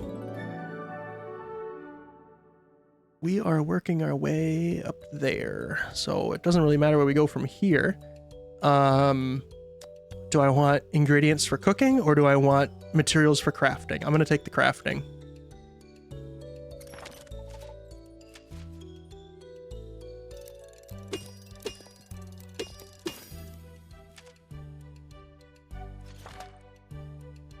You're done Sunday night? Yeah, that makes sense. Going through the weekend would make the most sense. I also have setup and teardown. Today is the big day in all this. Yeah, I mean, that, I suppose. I kind of assumed it would go through the weekend, and it makes sense that the Saturday in particular, or at least Friday and Saturday, would be the big days. So what do you got going on? What's on the agenda? I might have to pop in and hang out for a little bit. I've got, at some point here, we'll probably wrap up this stream. Probably not for a little while. And then I don't have to be live again until 9 p.m. tonight while we'll be playing Uh-Oh Airlines with Jiro. So I figure I'll just be hanging out all day today. I've got to figure out what I'm going to do, but probably going to be a lazy day. So having a stream to watch should be perfect. Tonight is the rock, paper, scissors tourney? What? Are you going to be up on main stage like 1v1ing and then having like a tournament bracket system? I feel like this has nothing to do with streaming or anybody's usual content creation style. I love that. Also, I'm slightly distracted because I'm looking over at chat and I noticed by looking up above chat that my mic is running a little hot and peaking in OBS more than I thought it was. So I apologize if my mic's coming through a little sharp. I might have to do some adjustments there. You sound fine? Well, thank you. I'm gonna be in suit for it? Yeah, you should be. I expect to see you in suit for it. I'm gonna have the feed going to my channel.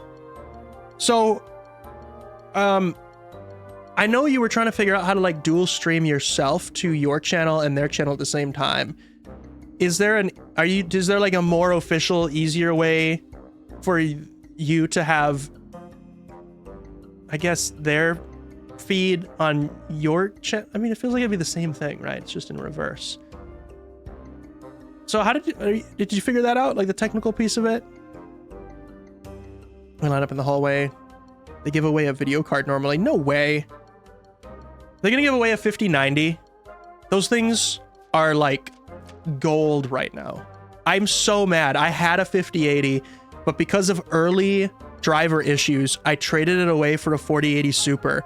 And now you can't find, or you can't, well, you can find them, but you can't get 50 series at MSRP anymore. The prices have skyrocketed, and my trade ended up being probably one of the worst deals of all time. I can't believe I did that. If I don't use Streamlabs, but I have the feed in a better way now. Nice. I'm glad you found a better way to do it. 5070 Ti. That's a really good card. 50 series. Anything 50 series would be good. I want a 5960X Intel CPU chip here years ago. At the time, it was $1,500. What? For a CPU? What? I didn't even know they went that high. I feel like I'm so out of touch. I built my PC forever ago, and I've just been like riding it out since then. I haven't even looked at the market much other than like, I just know that GPU prices are high and memory's doing weird stuff. That's insane. And that was years ago.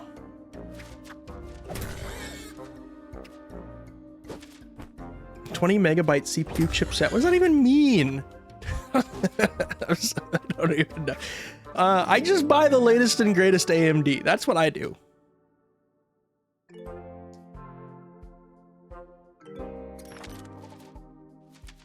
I need a bigger hammer. I love that line right there, actually, because I've been calling this hammering rocks for the last 2 streams, even though it's clearly not. It's a pickaxe, and we're pickaxing rocks. But then the game just straight up used the same word. It said I need a bigger hammer. So I feel validated right now. The cache for the chipset was 20 megabytes, hyperthreading 8-core. So, but okay. So I know a little bit more than I'm playing into. I know like L2, L3 cache, blah, blah, blah. I guess off the top of my head, I don't know what a typical cache is, but I think they're usually single digits. It's still a great CPU, but I have better now. You said you did get it years ago, and things tend to move pretty fast, so I'm not super surprised about that. Okay, I don't have anything to counter these guys. What do I have left in my... Hey, nothing. Nothing that can help me. I can increase my base attack. I can't put them to sleep. I can't make them draw new cards. So I guess I'm going to lose 2 health and discard and redraw, because I'm not going to let these guys just hit me twice. Oh my god. I got nothing. I didn't pull, I was like, I thought I only had 1 bitter card left and I was going to panic. I need one of those bitter cards. That's the only thing I have against umami. I'm gonna have to do it again. Please let me end this in one. I'm hitting the wrong buttons here. Okay, 13. They both have 10 health. Perfect. One and done, because I am not well equipped to handle umami. I had 3 bitter cards, but it made me get rid of one of them for health, so now I only have 2. And I just lost 4 health by having to redraw.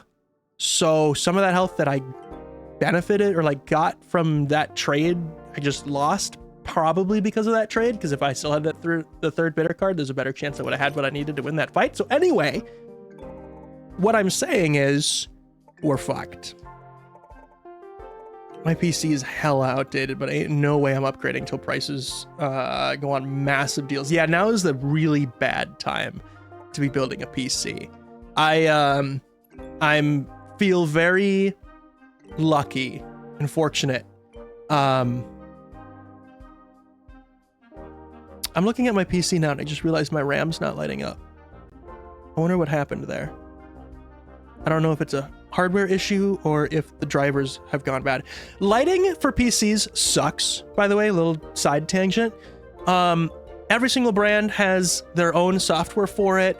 Some softwares try to work together with other softwares. They usually slow down your PC. They're buggy. They have different conditions. Some of them run while it's sleeping. Some of them don't. Some of them start up early. Some of them don't. Some of them hook into the BIOS. Some of them don't. It's so inconsistent and I hate it. And sometimes I just wish I had no lights in my PC so I didn't have to deal with all that.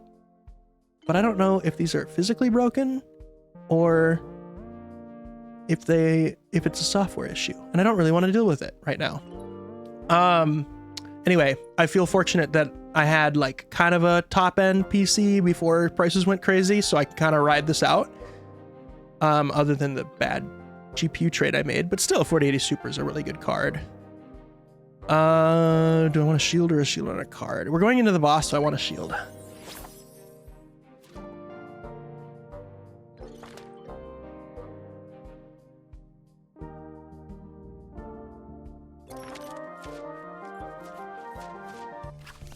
I wonder how much a 4080 Super is worth right now. I wonder if the prices on the used market have kind of gone up just as much as the new market has, even on last gen cards. So maybe the trade wasn't as bad as I'm thinking it was. But honestly, I haven't looked. Okay, so we got a spicy and a sweet. If I play a... It's telling me I can counter the sweet with salty, but I don't have a bitter to enhance the salty, so it doesn't really help me that much. I could play this spicy card against the spicy and then enhance it with some sweet to get rid of the guy in the front completely. I'm gonna take 7 damage. We're gonna be heading into the boss here with very low stamina. And we just did 3 damage to the guy in the back and it was a storm cloud. So now I'm curious when I go back and watch those clips if it's been a storm cloud every single time we've done bonus damage. And I need to figure out where that storm cloud is coming from. Okay. Now what do we got going on? 9 damage. He has 11 health. Unless we, for some reason, randomly do bonus damage. Yeah, no, we didn't do any. We got one more round. Hopefully it's something I can deal with. Okay, we're good. We are so good. And I have 17 stamina? I thought I was a little bit lower than that. I'm feeling okay going into the boss with 17 stamina.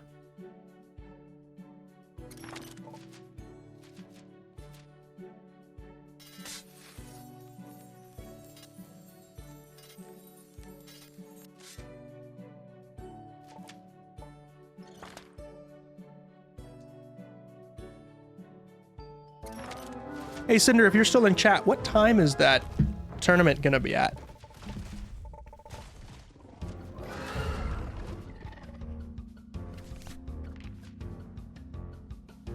$14 sweet. We've got a decent start. I can cut that sweet down in half with the salty enhanced with some bitter. 70 health is what we have to deal with here, though. So we're gonna have to get some lucky hands. Ooh. Yeah, this is gonna be a tough one. I'm just gonna, right now, because it doesn't matter exactly when I use it, go ahead and increase my base attack.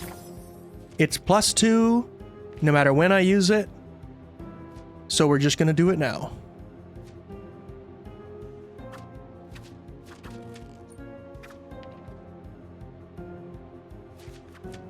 Unofficially 11 p.m. my time, but I'm not supposed to know. What do you mean you're not supposed to know that? I'm sorry. How does that make any sense? If you're participating in it and you have to plan your schedule around it and like, but you're not on a staff official, but it's the it's the day of the event that you're supposed to be a participant in, and you're trying to plan your stream schedule and you want your audience to be able to watch you do this thing that you're participating in. How does it make any sense that the participants would not know at this point? Pseudo, I am here as a streamer player, but I think I'm missing some context here, Cinder. Isn't it the streamers / players that are doing the rock, paper, scissors tournament?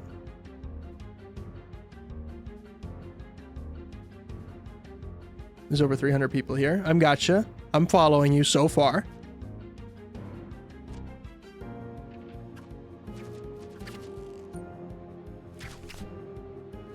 What's this 15 rock shield I have to deal with now?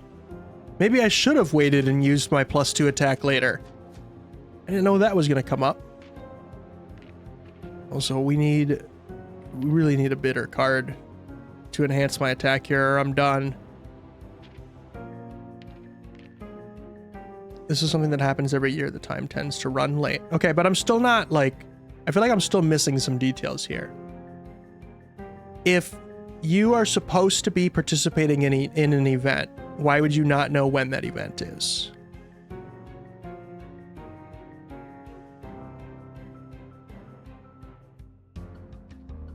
I don't know what I want to do. I don't know if I want to draw or just take the damage and move on. I don't really have a great hand here left, so I might just discard and redraw. But I know for sure if I do that, at this event, you do what you play. You do not have to take part in the games. Okay, so is it just going to be like later today at some unannounced point in time, they're going to... or undetermined point in time, they're going to say, hey, we're doing this challenge. Anybody who wants to participate can come up here and do that? So if I redraw, I know for sure I'm going to get 2 spicy and a sour, which does not help me fight this sweet. And then I'm only going to get 2 additional cards. The odds that I get a salty and a sweet are like, or a salty and a bitter, is like 0. This is not good. How much damage do I take? 14. I'm gonna have to discard and redraw and see what I get. Sweet, sweet, sweet. Oh wait, I didn't consider this. What happens if I play a sweet? No, 17, that's not enough. Yeah, they don't tell people normally, but because I have here with my suit, they whispered it to me if I wanted to be in suit for it, as it takes time to set up. I got it. Okay, so it's not something that people have signed up for ahead of time. It's you don't know who the participants are gonna be. It's like an impromptu thing, which I think is strange, but I think I think I'm on the same page now. All right, got a tip. More people consistently coming in, and I got to take care of more cleaning. So have fun with the dinner hallucinations and make sure that the steak doesn't get too salty or get bitter all over. All right, Flair, thank you. Have a good rest of your shift. Yeah, I think we might be done here. I don't think I'm making it through this boss, guys. Although I did just get what I needed. Unfortunately, We have to get through this rock shield first.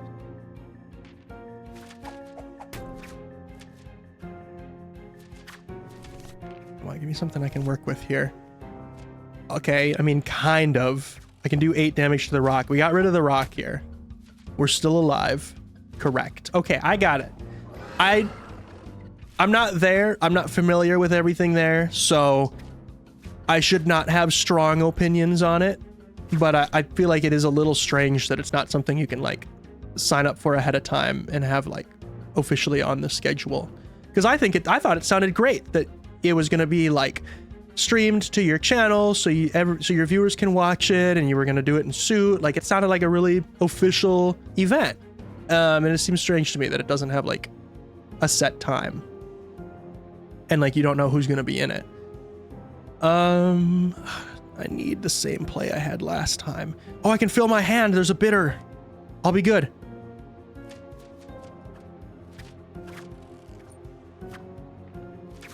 We have a long ways to go on this guy, though. 37 versus 12. We're making good progress, but these rock shields are really getting in the way. They're going to try and get me set up for it. The time aims for 11 p.m., but, like, opening there was a tech hiccup. All right, well, I'll keep an eye out. What time zone is that, by the way? Playing a suite again. We're going to use the cards we have. Because if I can get rid of... We're never going to get rid of the sour card, I mean, let's be real. But if I could, then I would get to redraw without losing any health. But, yeah, no, this is just no good to me. At least we can lose 1 health instead of 2 and basically get a whole new hand. 4 and 7 is not going to cut it. I don't have a salty.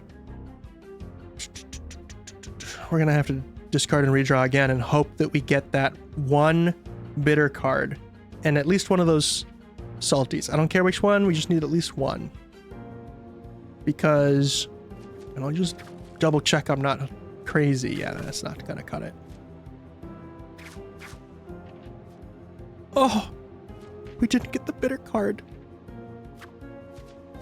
This might be it. This might be the end. I can't believe we didn't draw that bitter card. And now if I redraw, all 3 of my salty cards are in my hand right now. There is nothing I can do to get past... Oh, wait.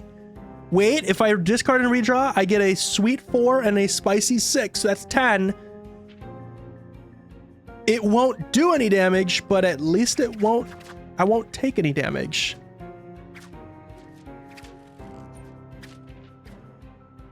Okay, we're still alive for another round with just 7 health. Mountain time. I think that's like 1 a.m. for you. Oh. Yeah, that might be a little late, but I might be able to catch it. I'll put it on my calendar. I'll keep an eye out for it.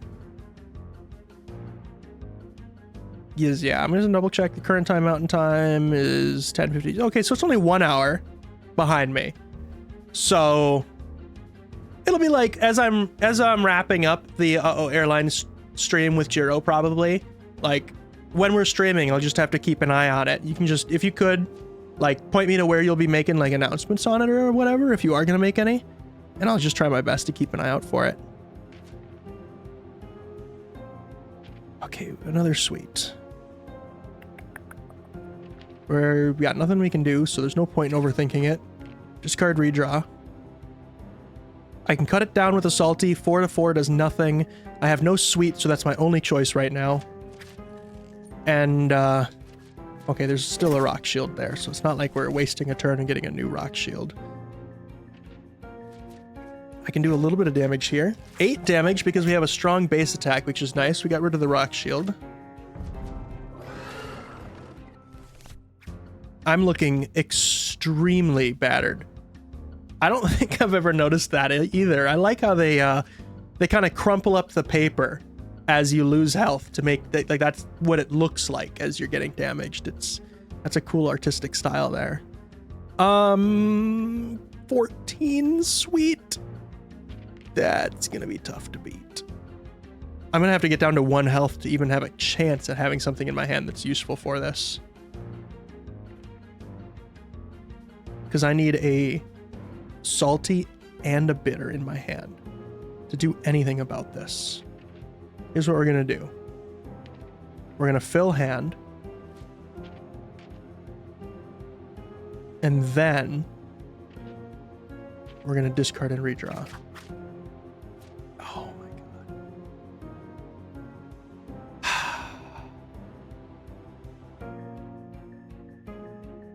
Unfortunately, that's the end of the game. The cards that I need are now in my deck. I can get them on my next draw, but it's going to take 2 health to redraw, and that this will be the first time that I lose all my health by my own doing. Draw cards. This will cause the caretaker to faint, and your venture will end. Are you sure you want to continue? There's nothing else I can do. I can play sweet and enhance with a spicy, and I take 16 damage. I can counter it with a salty, and I take 15. I'm completely out of snacks. We have to draw. Okay, Sudo, I must go. I need to start setting up. Talk to you later. All right, thanks for coming in and hanging out. Have fun. Go do big things.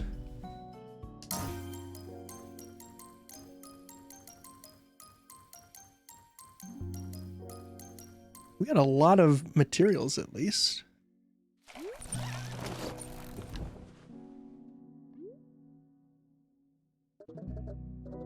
It may have knocked me down, but it didn't knock me out. We got Disorientator Antennae. Oh, just one. Okay. One new ingredient. I can handle that. Hey, Panko, want me to get something today? I probably should have talked to you before we went on the adventure, now that I'm thinking about it.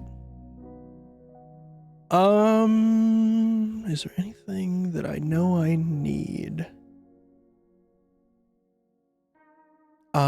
Spicy's probably always a good thing to be stocking up on. These clapbat eyes look really useful, though. An 8 strength attack? Yeah, why don't you get one of these? I haven't used them yet, but it might be good to start stockpiling them. That's a really high value card. Did we get any extra spirits? We visited 3 different spirits, and nope, it still says... Does it have to be Kalen specifically? Oh my god. Does we have to do that exact run specifically with Kalen in order for those things to get checked off?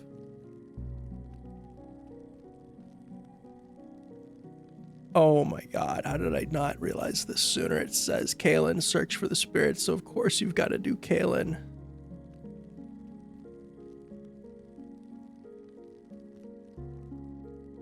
And it also says under Azure's things where we have to go for each of the mini bosses. Oh my god, I wasted so much time!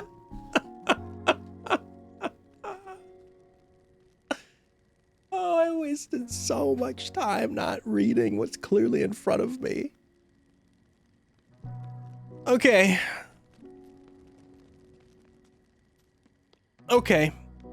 We're gonna go back to one of the marshlands with Azure and go defeat a Flametito. And then we're gonna redo that exact same run again with Kalen. Oh, man. Thank you, Black, for the head pats. I need that right now. Oh my god, I can't believe I just did that. What else can I do around here? I have that guy picking up ingredients. This is closed. I checked the cave. I need to take care of those foxes. The mental checklist of everything you need to do every morning and every night is growing so large. It's stressing me out. I feel like I'm going to miss something.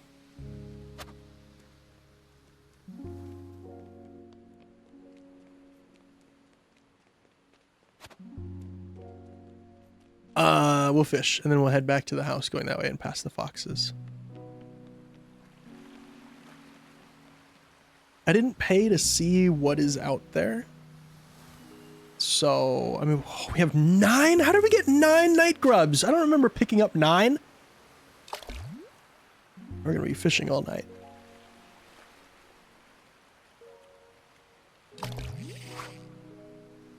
Ooh, new record cubefish. All right. See if we can spot what else is in here. We could just go spend the 50 coins, I guess, to know what's in here.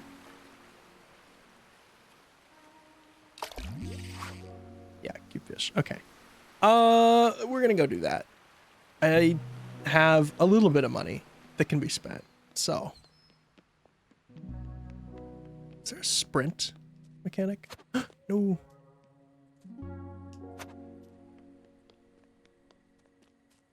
I don't think so.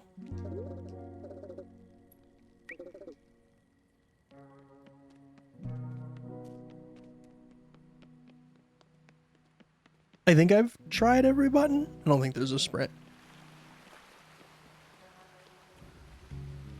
Okay, so there are ringfish over there. No shrimp, huh? What if I save my night grubs? What if I don't do all that fishing? I have 5 cubefish. I have 12 ringfish. I definitely don't need more of that. I don't think I'm using those guys.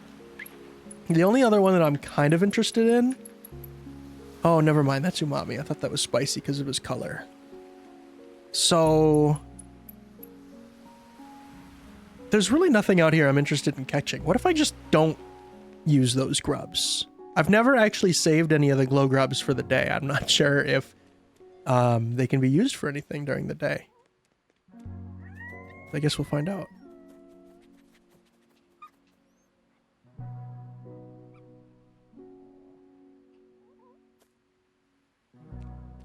Hi, Forgotten Moon. Welcome in. How you doing? All right, so we'll get those guys eating their little treats. Hydrate, you bastard! Hydrate! You know what? That is a great idea, actually. Yeah. Straightening. I think you've got the right idea. I would like to refill my coffee and get up and stretch for a minute. So what we're going to do, I'm going to wrap up the night here. And then I'm going to step away for like a minute to use the restroom, refill my drink. And then we're going to actually make some progress on these ever-growing list of, not like missions, but tasks that are in the upper right corner. Because I've finally learned how to read and I know what it actually wants me to do. I think I've done everything I need to do at night, or at least I won't be totally screwed if I go to bed. So let's get some rest and I will see you guys in about 60 seconds.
My coffee is cold and now I'm sad. Where Fox? Sorry, Loki. I had to step away for just a second. I didn't think it was a long enough break to actually like run the break screen I debated it. I was like, do I want to put the timer up on screen or just like leave the game running? So I just left the game running. I refilled my coffee. I stood up, I stretched, used the restroom, and I just got back from getting gas. Nice. Yeah, we are about to jump back in on our 13th day. And I'm not sure if you were here for it then, but I just realized I completely misunderstood the tasks in the upper right corner. I was trying to find all these spirits and getting confused because I was like, these look like spirits on the map. It seems like we're visiting spirits every time we go to these locations on the map. Why are they not counting? And I didn't really think about how it says it's Kalen's search for the spirit. Kalen wants to see all of them. So I just kind of assumed that it was like, just find the spirits. Just, that's the goal. Just find them. But now I understand that we need to run it with a specific adventurer to actually get the achievement completed. So unfortunately, everything I just did, I get to do again with Caitlin. And also, I didn't realize that when it says help Azure defeat every mini boss, it actually tells you exactly where you gotta go as well. So if I had just learned how to read, I wouldn't have wasted so much time.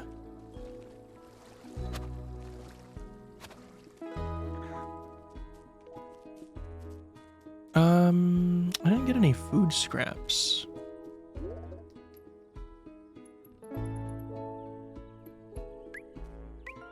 Let's create a new treat. A couple new treats.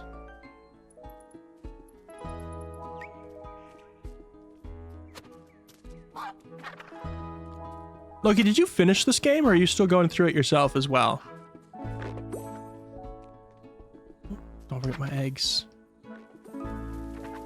Also, all my glow grubs are gone, so I don't know if they'll come back at night or if they're just gonna be gone. But I only have 2 treats and 2 leaves now. So I probably, if they're gone, then that kind of sucks. I should have just done all the fishing I could do just to use the ingredients while I had them, or use the grubs while I had them. You want to talk again? Why? Travers seems quite capable. That doesn't mean he opened the remnants. Oh, I know, but it is curious that he stayed out there. You can't deny that. Yeah, but I have to trust what he told me. Hopefully his actions don't cause us to lose another flavor. Only time and closed remnants will tell. Only time and closed remnants will tell. Is everything good with my reservation today? Not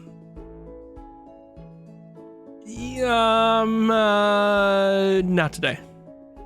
Since we just did that run and we kind of know what we're going to see, we're going to redo the same run, but this time with Kaylin. I'm trying to remember now what we encountered. I just didn't really put it to memory. Didn't really think about it. It seems obvious in hindsight, but I didn't think to do it. So I know we ran into umami at the end and we kind of struggled with that. There was bitter in the middle. We kind of struggled with that. And I can't remember what was first, but I recall there being a good amount of spicy. So we got that done. Forgot about that one. Which one didn't we do? We need 3 more eggs. We need to make 20 or 6 more special treats. We used 3 fight bites. Okay, so we made some progress towards that.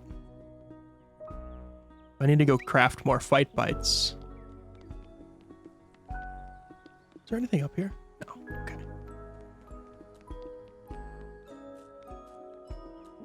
Last stream I said I wasn't really paying attention to all the advanced mechanics of the game, and now here I am prepping specific fight bites that I want to go in and have before we start.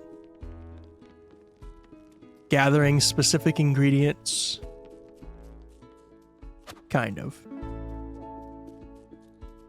It's nice when a game, like, naturally progresses. should probably go make... No, don't eat that. Don't eat that. No, don't eat that. No. Wrong button. Crap. I should have made treats instead of feeding you grubs. Gee, thanks for the egg. Well, before I was a complete dum-dum, what I was saying is it's nice when a game naturally, like,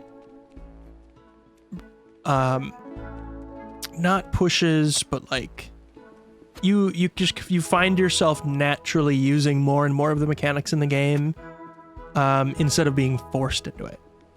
Earlier I was feeling like, oh man, this game just put a bunch of stuff in front of me and now I've got to figure it all out. But now it kind of just clicked, sort of, and it will continue to click more, is I guess what I'm getting at, is I'm beginning to be like, okay, I know I want a specific fight bite for this reason, and so I'm going to go figure out what ingredient I need to make that, and then I'm going to go get that ingredient. And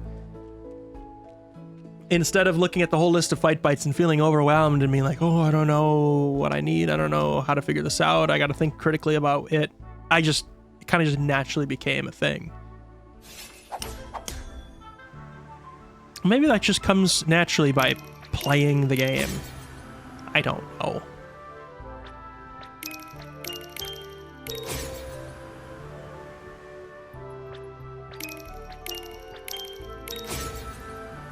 Oh, hey, I didn't know you were live. Hey, Sue. I am live.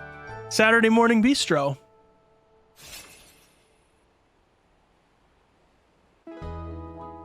I am good. I'm very good. How are you?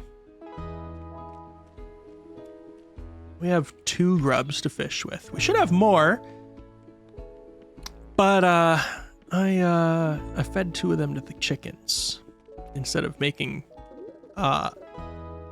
treats for the chickens. So with my 2 grubs, let's see if there's anything really, really important that I need to catch. You know what?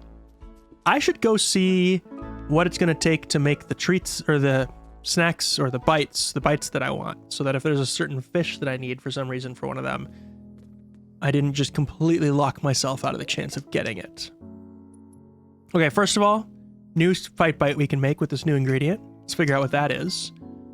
Begone Bar. Instantly dispel all negative effects on cards in your hand. Ooh, I didn't really know that I could have negative effects. Critical Craving. Instantly gain a small boost to critical hit chance for 3 turns. Okay.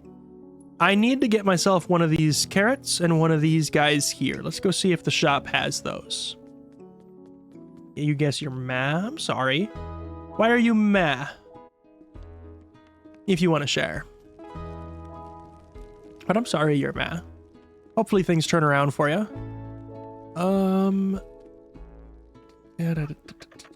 Is there anything here that I need? None of this is what I need. That's too bad.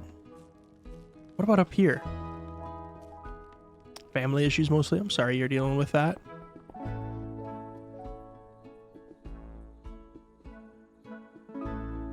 And here's the free, yeah, this is, I'm supposed to come up here and grab this for free whenever I tell the guy in the night before to go get a certain ingredient. So I think I probably a couple of times forgot to come up here and grab my free ingredient, which kind of sucks. Since I'm here, since I'm already running around, even though I couldn't find the ingredient I wanted to buy, we will take care of this cave real quick, and then we will see if I can craft anything with all that stone and rock that I got.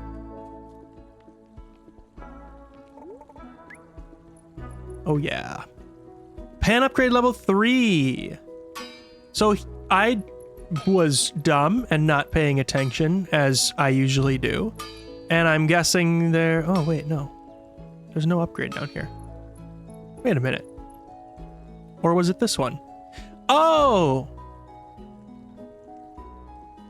The oven's the one with the where the game changed, right? This is the one where you have the pots and you're throwing it into the pots and the pots are moving now. So buying this upgrade presumably is going to change the pan mission now, probably. I'm still 1 rock short. Really? Okay, well, I'll get it at the end of the next run. Ooh. Peak leak. Alright. Well, I can't craft the 2 fight bites that I don't have yet. I don't know what they are. Don't have the ingredients to do that. But I know I liked the sleeping one. Can I bring like 3 of the same fight bite into the arena? Or does it have to be 3 different ones? See what we can do. Sleep, sleep, sleep, sleep, sleep. Sleep, sleep, sleep, sleep, sleepy time. Ooh, that's expensive. That, it takes mushrooms. I don't remember seeing mushrooms as something I could buy anywhere. Dang, this is getting really expensive. So now that I know kind of what I'm dealing with,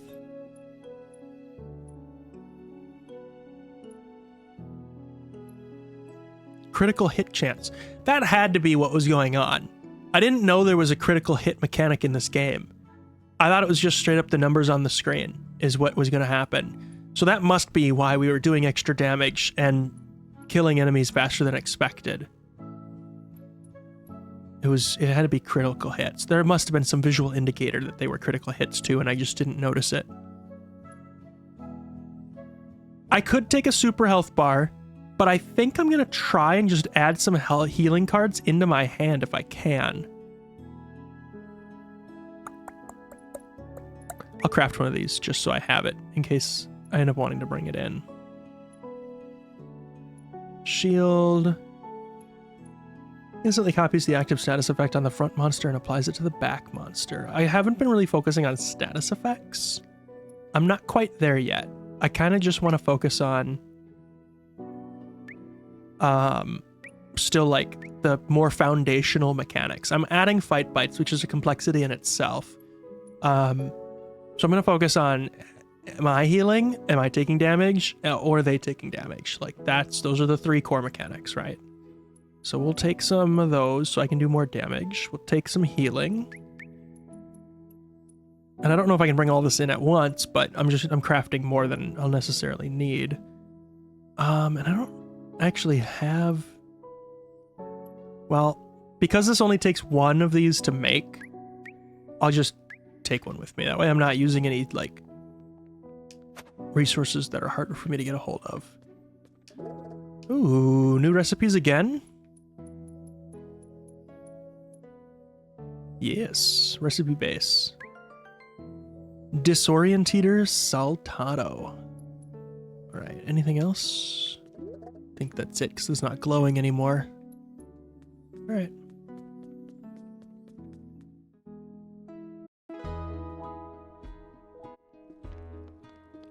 What did I come out here to do? I know I want to get Kalen to be our adventurer, so I need to go talk to him.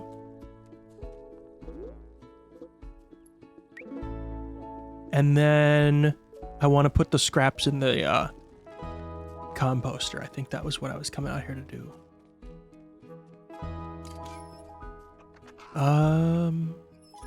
We have 1 leaf. Add food scraps. Add food. Add food. Add food. Add food. Wow, we have a lot.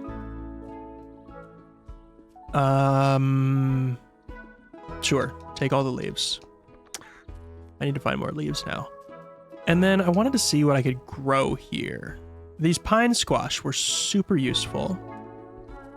That was a good base recipe. I'm growing 2 of them.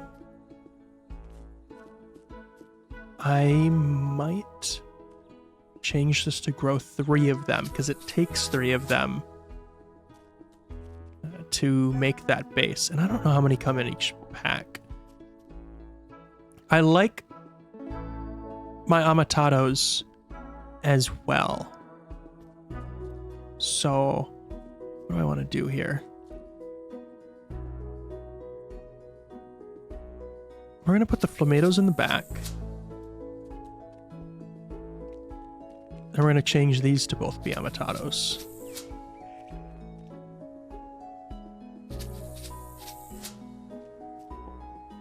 And then Part of me feels like I should stop growing these mixed veggies and raw rice and put something more valuable in these slots, but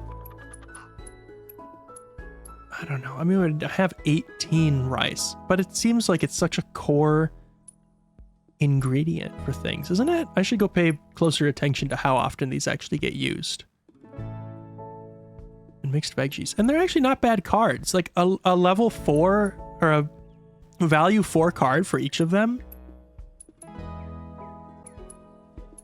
And they only take, at least this one only takes 1 slot, so I can fit it in anything. They're decent. I'm going to keep them.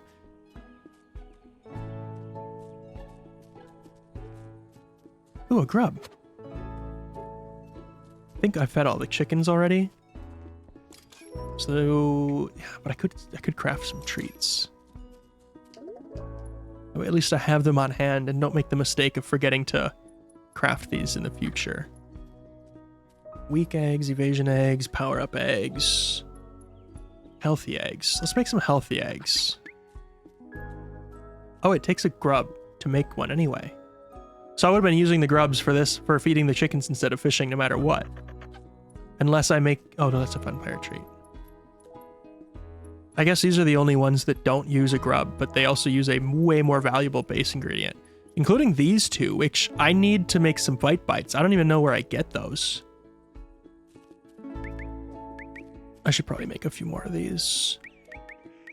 I'll use all the grubs I have to make some of those. Well, since I don't have any grubs, I can't make any more, so I guess we're done.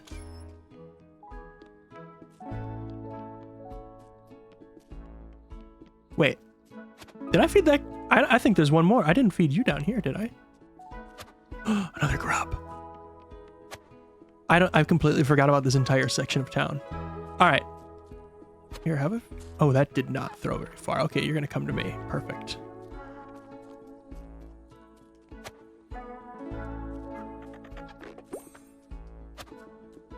Okay, I was looking for leaves, actually.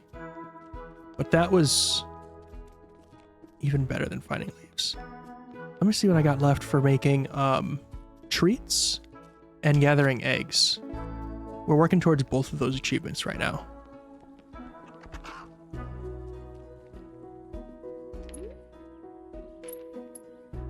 Treats are done. All right, that was the only 3 I needed then. That's perfect.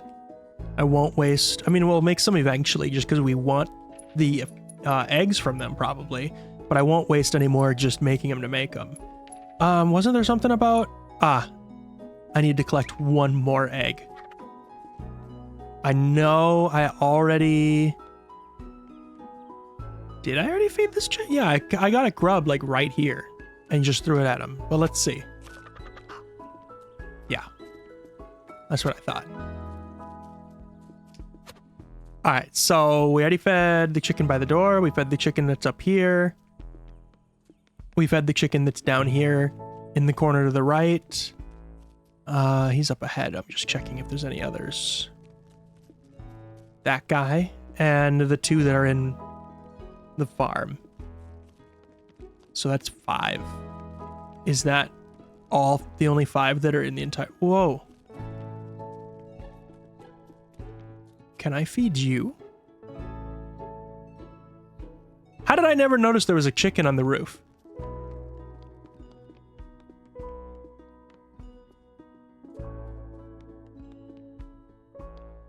There's no jump mechanic, so I'm guessing I can't feed him, but I'll... Yeah, no. That is... How did I never notice that he was up there? Okay.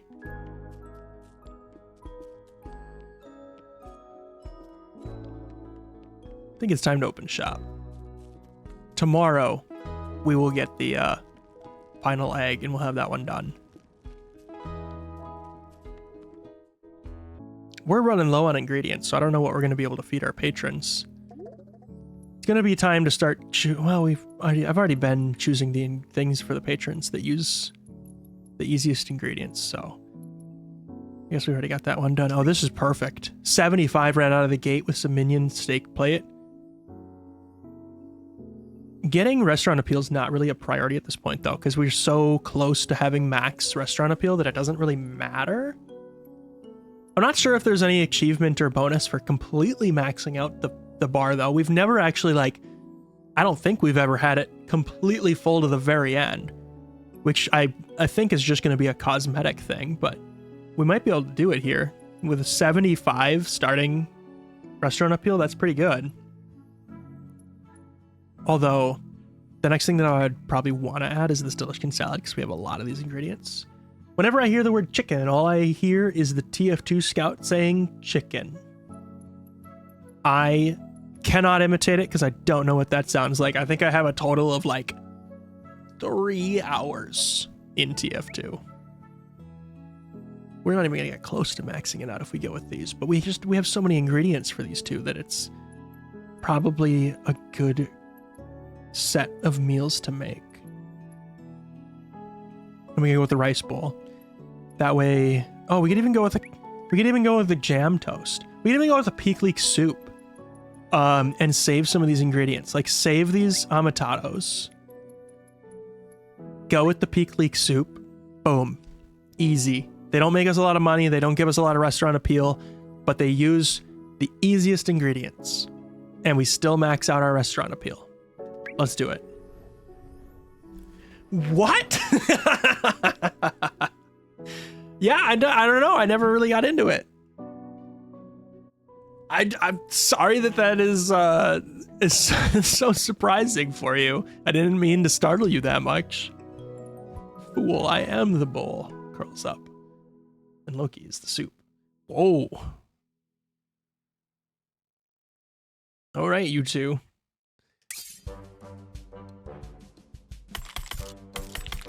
Oh.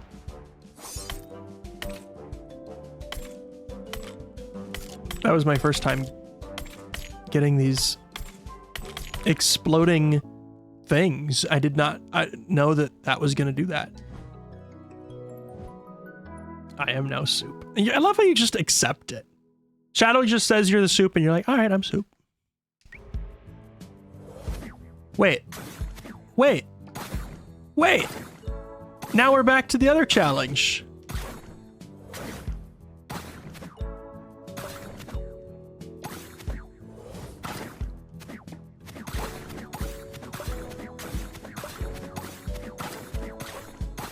So everything that I said while we were at the blacksmith was wrong. Literally everything. First of all, I said that this thing here was that challenge, which it's not. It's the boiling water one. Second, I said that challenge, the one we just did, changed because we bought an upgrade for it at the blacksmith. Also wrong. It changed for some other reason because now we're back to the beginning, or the earlier version of it. I don't understand anymore. We did just upgrade our saute pan though, so, and it definitely looks different. There's 2 bars on the right and I don't know what they do. Roll over the green herbs to pick them up. Avoid the red hot bubbles. Okay.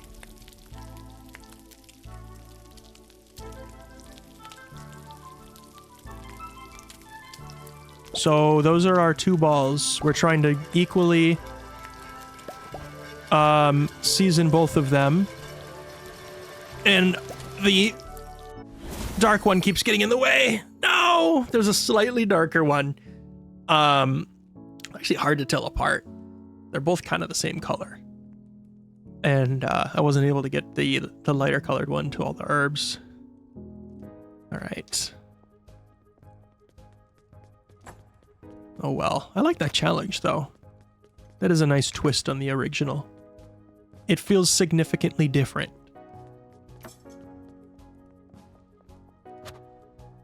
I feel like the boiling water one, when things start moving around, just feels like a more annoying version of the same thing.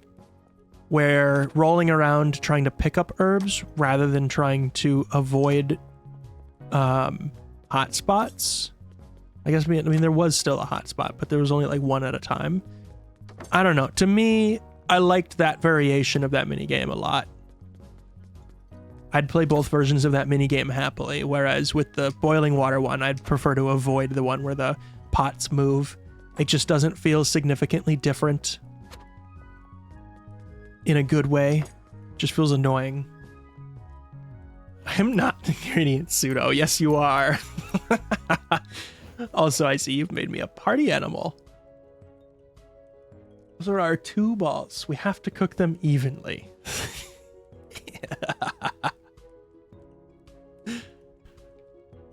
I did a bad job at cooking our balls. I'm sorry.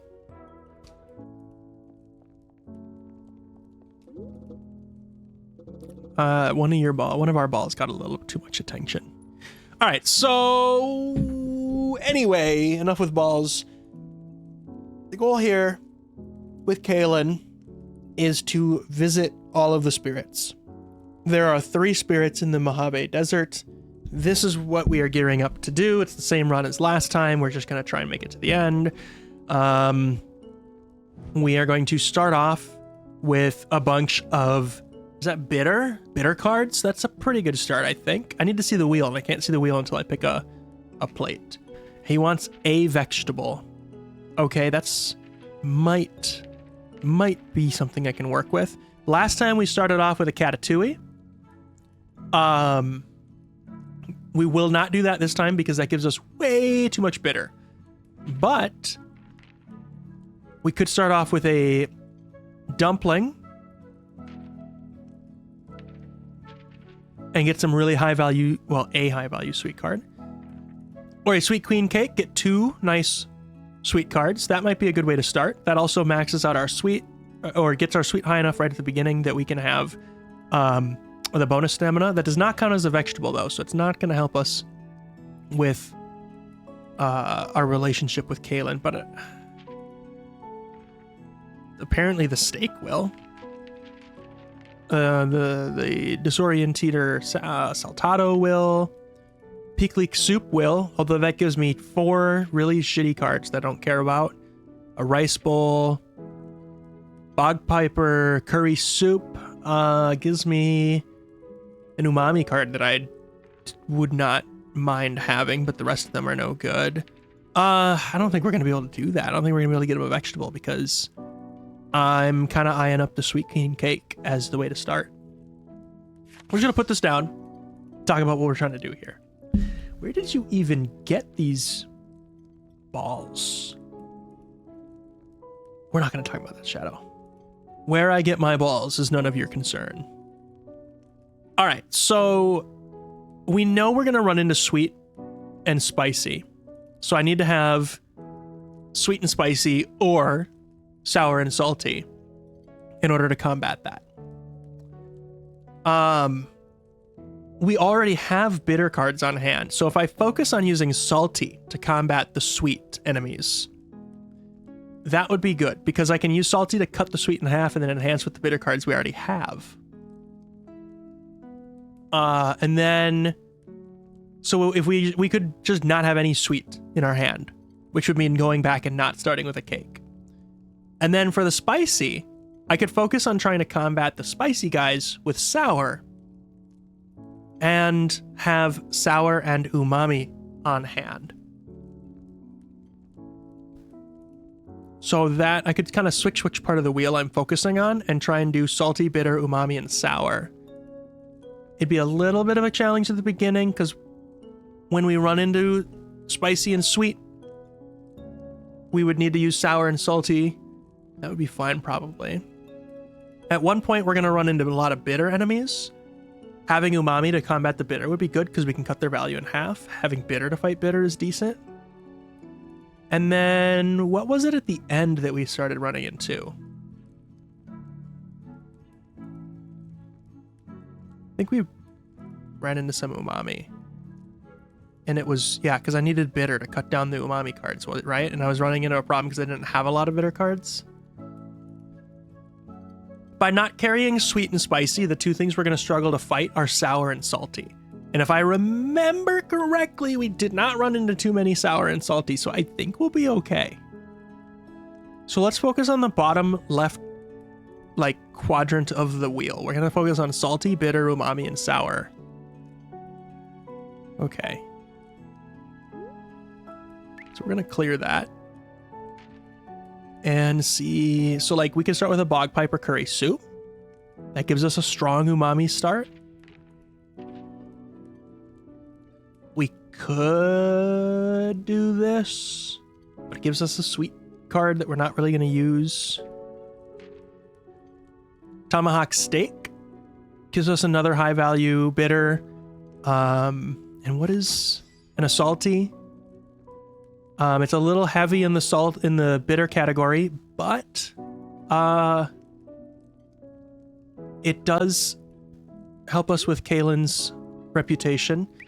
Or we start with this one, which still is really bitter heavy, but then gets us started in the umami category. I mean, either way, I mean, they both help us out. Do I want a 2 and a 5, or do I want a 5 and a 3? Probably want the 5 and 3. All right. With that in mind, I want to throw a few more salty in here to complement my bitter. And then I want to put some umami and sour in here. So let's see what we can put together.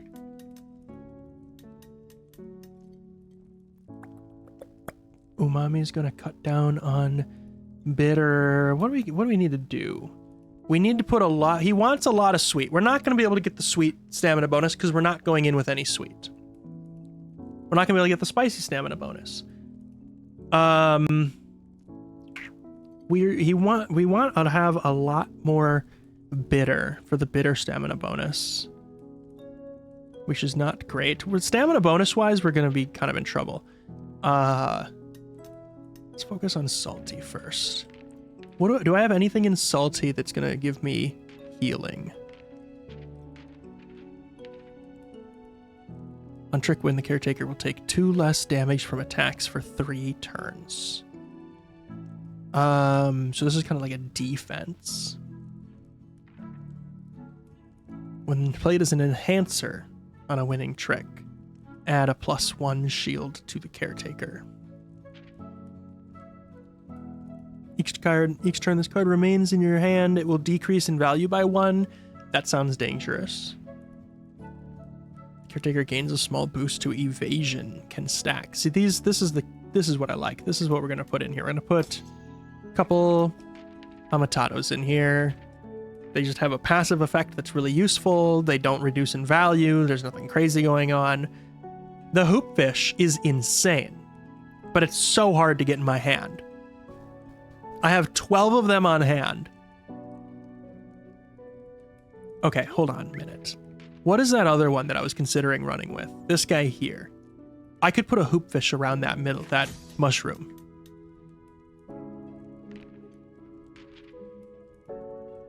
And that's going to push me outside of the salty category and not quite into the bitter bonus category. So it's not like a great hand because I'm not going to get a lot of bonus stamina from it. But unless I'll get the bonus stamina from the bitter by putting an amatado in here. So that's a pretty strong hand there. We got really strong bitter cards, really strong salty cards. A good umami card right there. Let's throw some more umami in here if we can. I'm still looking for something that's going to give me some sort of healing effect. On Trick Win, attack value is converted into healing. Healthy egg. We need more healthy eggs. We're definitely taking that with us. I wish we had more.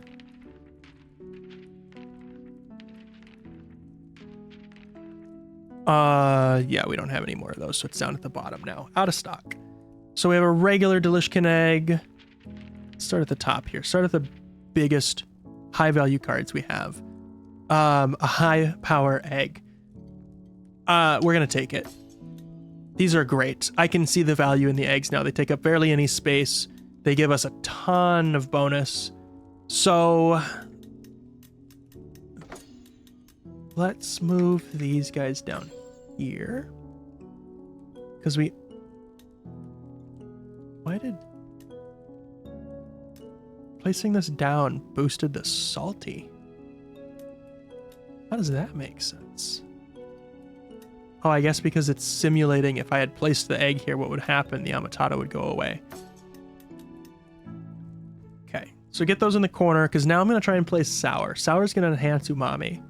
So I want to try not to touch this guy. That's going to be way easier said than done, unless I move these around. That's probably a smarter move.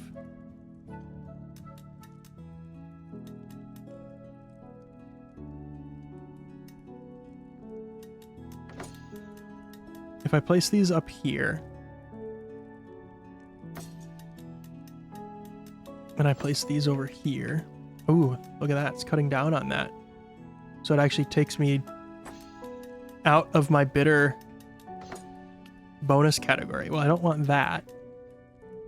Okay, let me see what I'm going to place for Sour, and then I can figure out what I need to move around. I've got a couple options here. I'd like to have 3, ideally. The cube fish is amazing, but there's just no way I'm going to be able to place it without having way too much umami, right? Unless I put that up there. Maybe.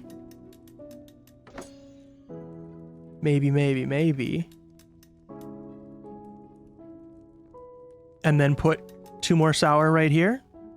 Of course, we're filling the plate again. So that was actually the easiest challenge to do, is completely filling the Meeson board. Each time, I don't care about that. When this card is held in your hand, the caretaker can't become poisoned. Okay. I didn't know we were becoming poisoned. That would... Ooh, how big is that actually? Oh, that's bigger than I thought. It was cut off on when I was looking at it. So we need something that only takes up 1 slot. Cow milk is going to be a solid option. Each time this card is added to your hand, a random value between 1 and 5 is assigned. I mean, why not? Let's take one of those with us. If we take 2, we get too many. If we take a cow milk, we stay within range. So, yeah, we can do 1 of each of those. We've got the 3 bonus stamina. Oh, I wanted to look for healing, though. Whoa, no, don't do that. Let's just delete the cow milk and just glance real quick. Healing? No healing. Okay, not as much healing as I wanted in the hand. In fact, the only healing is the healthy egg.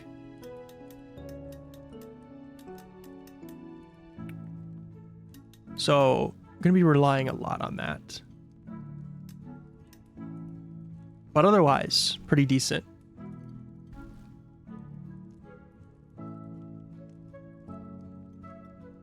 Yeah, we'll run it.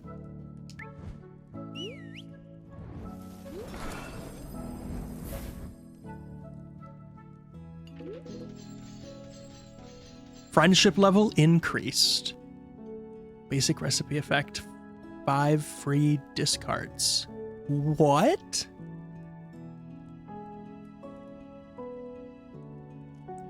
Base recipe effect is 5 free discards. Where was that in the UI? I didn't know the base recipes had effects. I guess I was never looking for it. It just wasn't something I was expecting. Take these. Oh, we can tell them to take these fight bites here. Okay.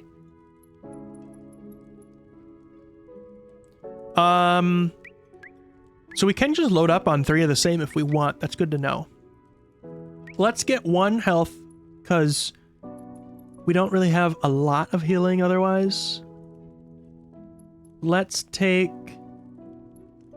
Sleepy Time, super useful. And we didn't I guess we still have a redo. I didn't really find that to be the most useful. It's just like a random chance that we can change the attack. We have 3 super attacks. How do we have 3 of these? Did I really buy 3 of these?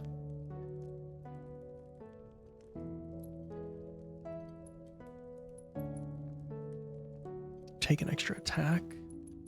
No. I want to have like saving graces for if we run into an enemy where there's nothing we can do. We're just going to have to take the hit. Then we can like change the outcome. Sleepy Time lets us do that. Redo might let us do that. The problem is a lot of enemies only fight with one type. So all we can hope for is that it reduces the value of the card, which isn't super useful in the situation that I'm thinking of, where we just don't have a card that's going to help. Or like complement their stuff and can't attack. None of this other stuff is really going to help in that case either, though. Unless we get like a free fill hand. That's not the most useful because that usually only costs 1 stamina. All right. We'll just take the redo. It's the best out of the options. And it's time to close up shop.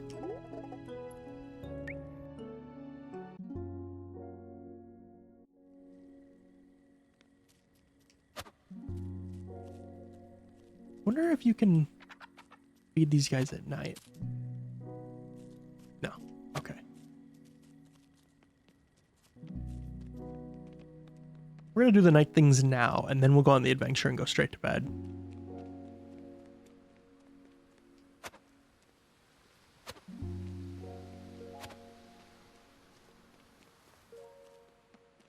How many, wait. How do I see how many? I've never been able to see the glow grubs down in the lower left corner. Maybe I do still have my glow grubs from last night then.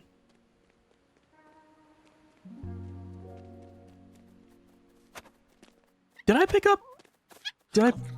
I'm sure I picked up their fangs during the day. There's no way I forgot to do that.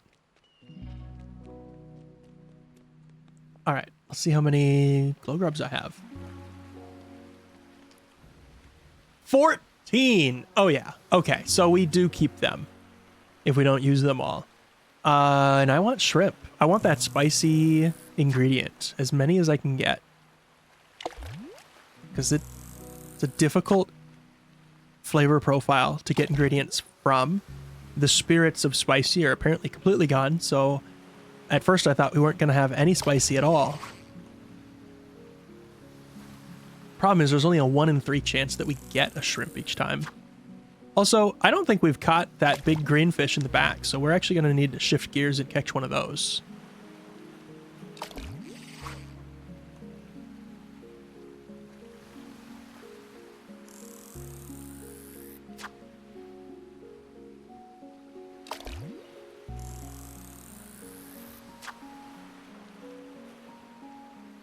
I should have just maxed it out.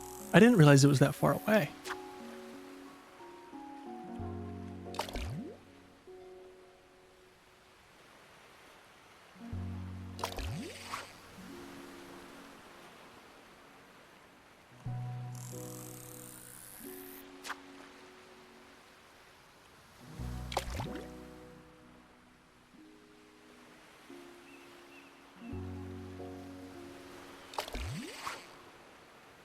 Oh, wait. Now that I'm seeing it held up, it does look familiar.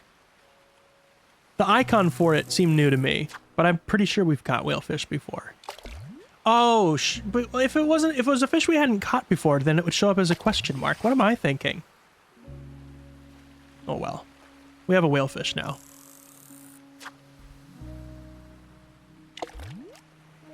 And 0 shrimp. The one thing that I came here for.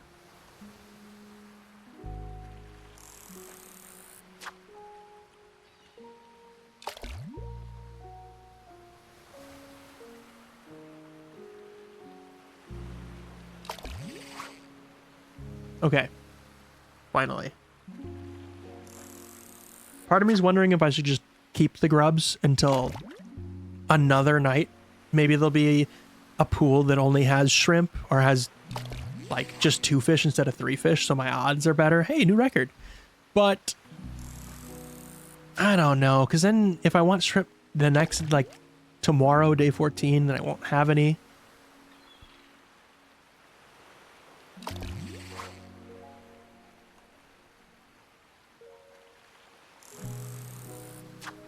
I mean, I guess I have 2 of them now, so I could just walk away.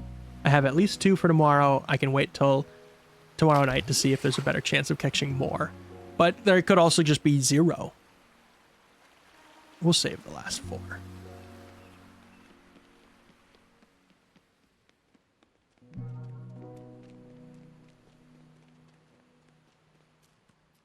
I'm pretty sure the only thing left that I need to really do is go through the cave.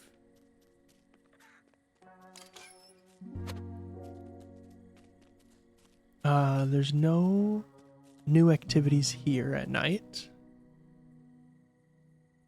There's some compost.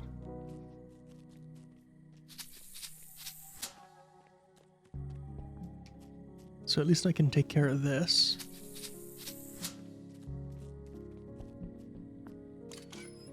The market doesn't change at night, does it?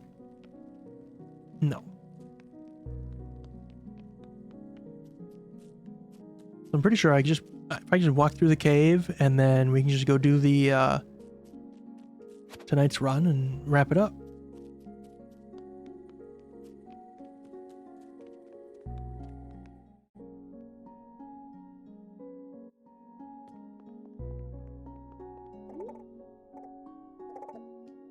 All right, so let's see here. You are not able to get me, I don't think, the ingredients that I need for those fight bites I haven't yet crafted. I don't recognize any of these as being the things that I need. I've only got one of these antennae, so I might send you in to get more of those.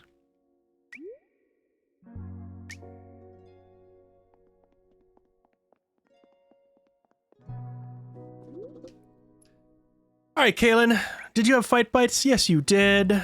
And let's go. Same run as last time. Different playable character. Only 2 places we can start. We want to start at the beginning, because we want to visit as many of the spirits as possible. Which means going north. We need to go north first. I'm going to resource gather on my way there, though. So instead of taking the north path and fighting, we'll go down the middle. I'm not sure why I didn't do the middle the first time. Definitely would have made a lot more sense. Question: how long do you plan on staying live? I was just thinking about that, and I'm not really sure. I'm kind of in a spot right now where I don't necessarily feel tired and like I need to be done, or like I have anything else I need to go do, but it is about the time that we would wrap up usually, so I'm not sure. I guess I'm just gonna see what happens at the end of this run and whether I feel inspired to keep trying to play this game a little bit further.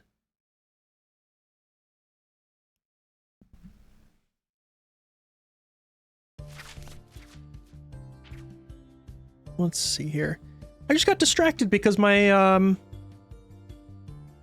got a notification that Pup Neko 97 is following me now, but it didn't pop up as an event in the activity feed on my dashboard. So Pup, if you're hanging out in chat, thank you for the follow. If not, if you see this in the VOD later, thank you. I'm not sure why it didn't pop up. It must have, I mean, my only guess is that it has something to do with whether they're like actively in the stream or not, I guess. I'm not sure.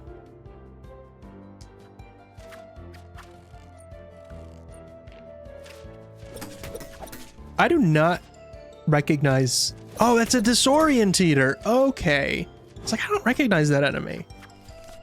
But we did just encounter him for the first time in the last run, or at least I assume so, because we never had that ingredient before. All right. Salty and umami. This is very different from the last time we did this run. I do not remember running into these types of card combos when we were running this with the other adventurer. So I don't know if it's random or if I'm misremembering, but I feel like I put a lot of work into preparing my deck for a certain type of card encounter, and now the game is switching it up on me. So I'm not sure what's up with that. What am I going to do here? I don't have a bitter card to counter the umami, so I'm just going to have to play umami versus umami. I don't have a sweet card to counter the salty. I don't have a salty card to counter the salty, so there's nothing I can do about that.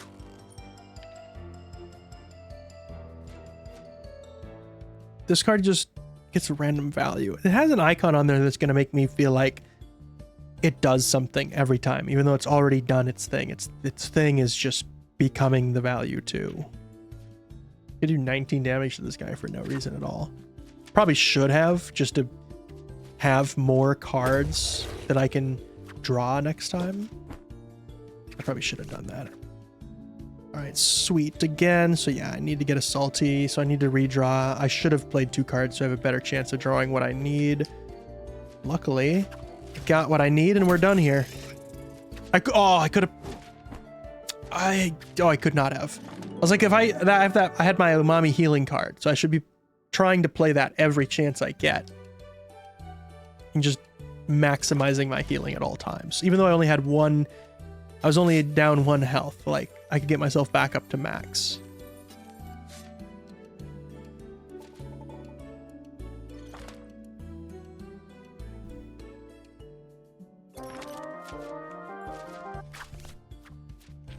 All right.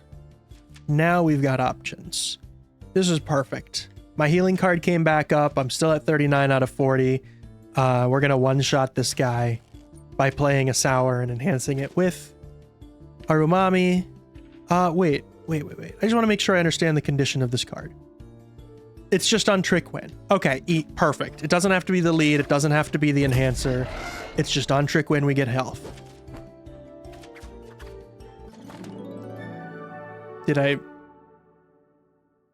get my health? I'm still at 39 out of 40.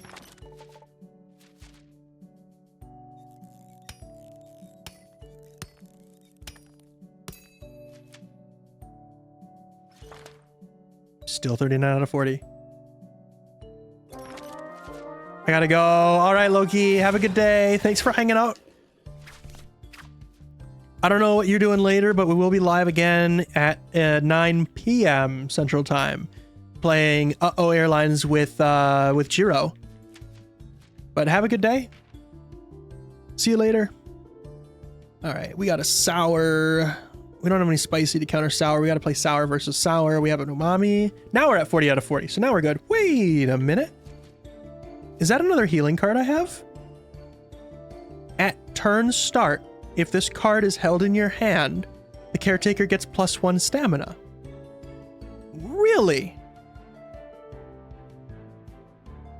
I did not know we were going to have this card. I don't think that's a card that I put in my deck. I think that came from the base ingredients.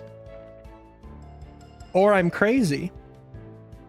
Or Kalen starts with it. I just didn't look at Kalen's starting hand. But if that card just sits in my hand, I heal. We actually have a lot more healing than I thought we were going to have, because that's a pretty powerful card. Thank you. I hope you have a good day too. Followed by a bunch of random characters. See you later, Loki. All right, so we got a sweet. We have no salty to counter the sweet, so I guess we'll focus on the sour. We're going to play sour v sour. Yes. I don't know why, but that yes card popping up right in front of the enemy as he's getting beat, it was like he was getting whipped and saying, yes, I'm sorry, I should not have put that into your head. It was in my head and I had to share it with you. All right, more important things. Why are these guys jumping? Because they can cut down on umami cards, and there's an umami card in the back.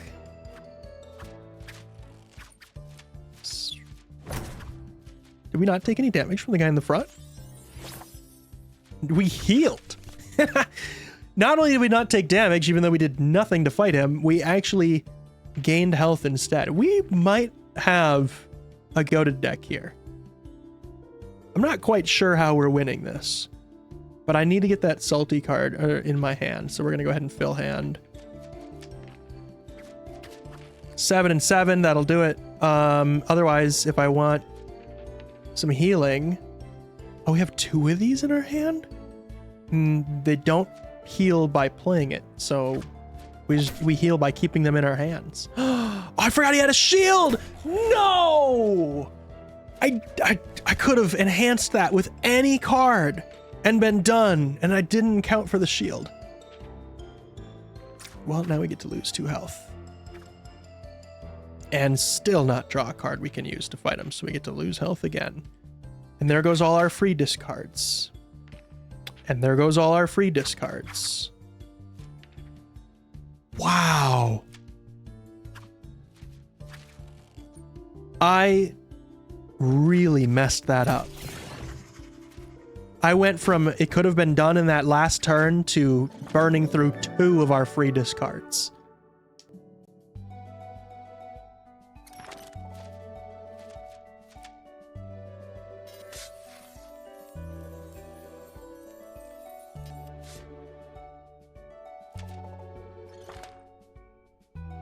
All right, this should be our first spirit. I don't know if we have this one. I don't know which one we've already checked off.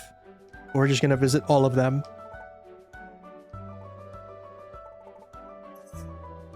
Sweet spirit, done. All right, that was a new one. We're actually making progress towards our goals now.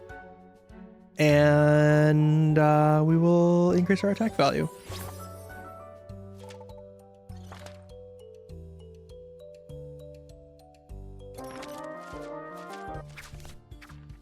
Alright, sweet. This attack's by Bitter. Bitter's in handed by Salty, so we can take care of both of those. Otherwise, in reverse, we can get rid of the guy in the back. The guy in the front's more powerful, so we'll focus on him.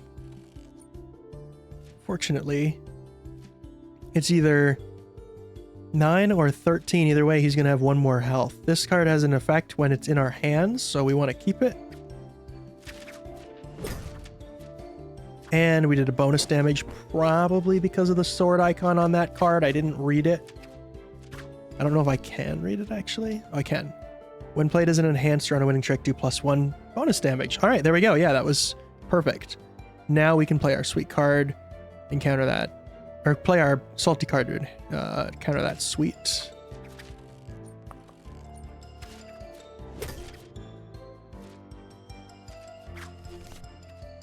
And we'll need to redraw. What are the odds I get a salty? 0. They are all in our discard right now.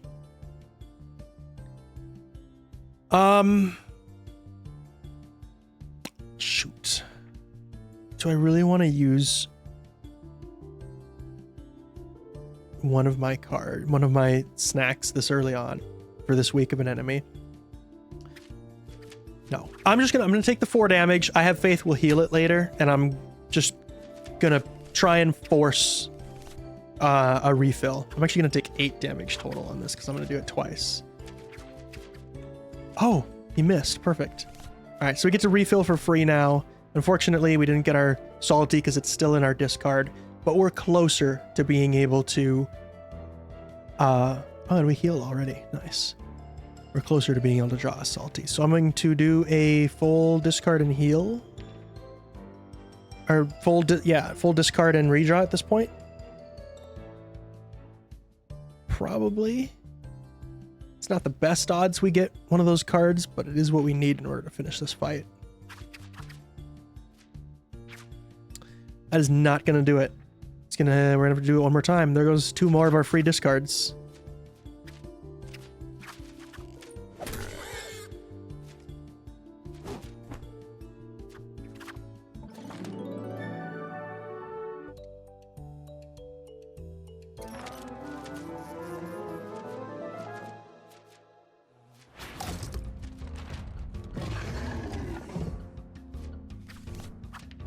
That was a completely different voice line for the start of this fight, depending on which adventurer you're playing as. All right. We have a strong start here, where we can do 17 damage right out of the gate. This card does +2 stamina on trick win. Perfect.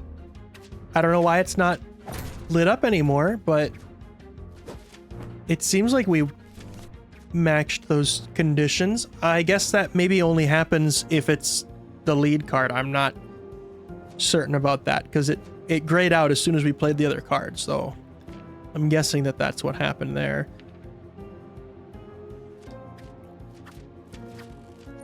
Unfortunately, we did not get our healing, but that's okay. We're still doing damage.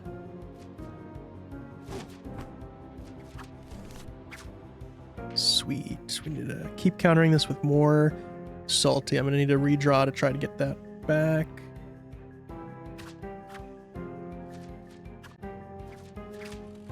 All right. 12 damage, but we lose that card. That'll be fine because I don't think we're going to get to use that as a lead.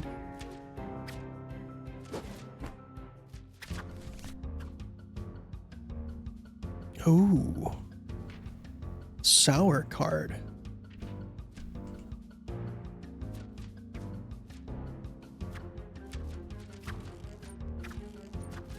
That actually worked out perfect. We pulled the one sour card we needed. We can enhance it with pretty much the entire rest of the hand we had, and we are out of there. All right, let's go get some more resources. It's different this time. Last time it was all three of those were going to be a fight. This time one of them is a resource.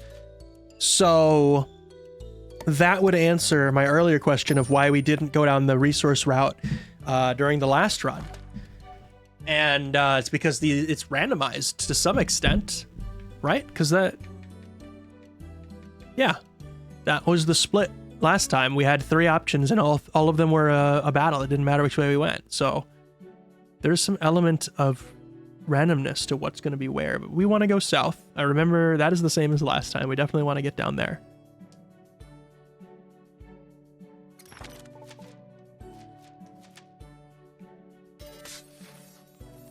This is going to be a huge run for us. We are collecting so many resources.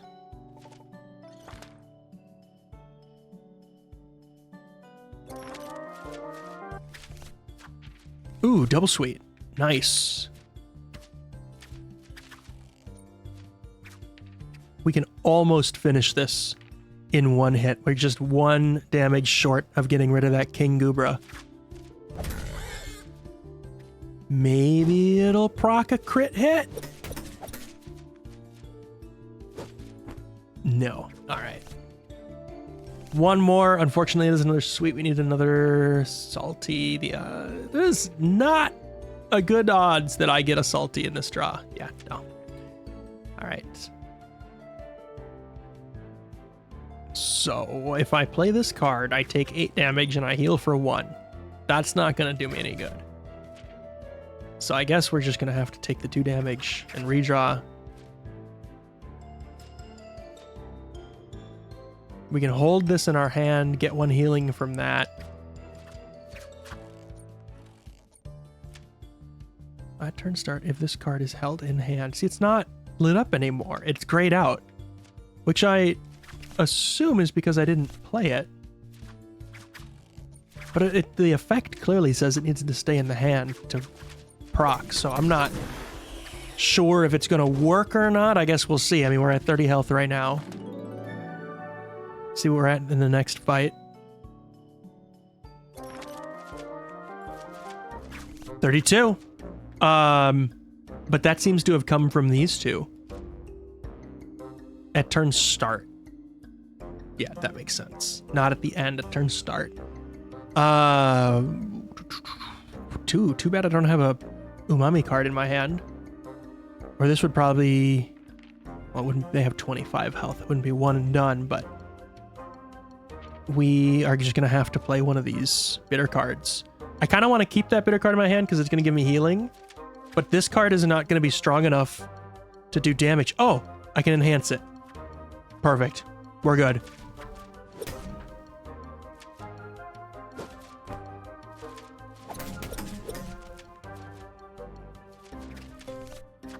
All right. Healing done. 2 more bitter cards. This time I'm going to have to play one of these unless I want to redraw, but I don't want to do that yet.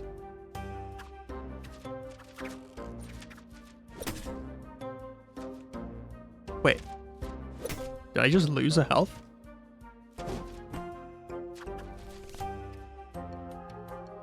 I feel like I saw that number go down in the lower left for some reason. More bitter. We really need umami at this point. That's... If I can fill hand and draw one of those 3 green cards, we're set. Done. So this does 8 and 10. I mean, that would end it, but we got to end strong here. 13 and 15.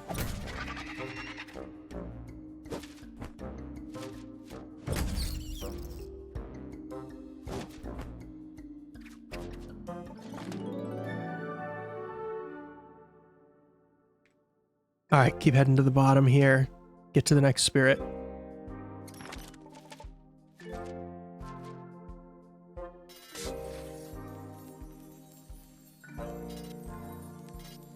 I'm noticing that these ingredients that we're finding are the same ones that I can grow.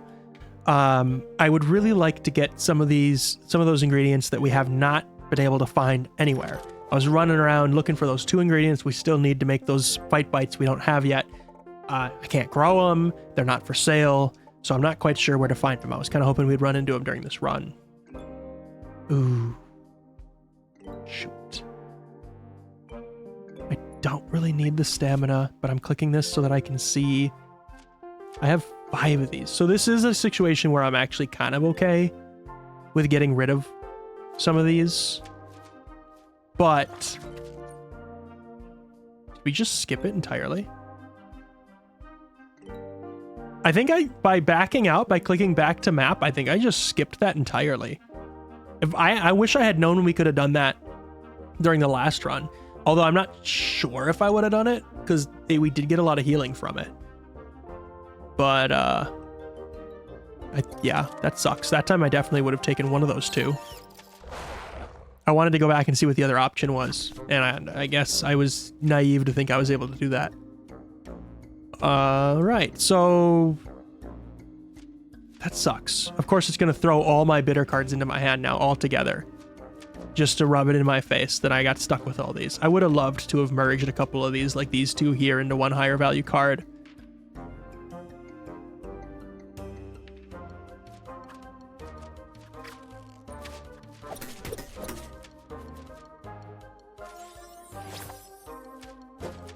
That was a more dramatic healing effect than before. That must have been because of the effect on the card rather than just being passive in our hand. Oh, look at that. We can counter both of these guys with 1 card even though they're different suits, because we're going to cut the umami down in half by balancing it, and then we're just going to fight bitter with bitter. If we do this, it's an equal... we'll do 0 damage to the guy in the back, but we'll keep both of the healing cards for 1 more run. Otherwise, if we play one of the 6s, then we do damage to both of them. Yeah, I'll do damage to both of them. Get them both down to low enough health that we should be able to defeat them both with the next hand, if we can attack both of them.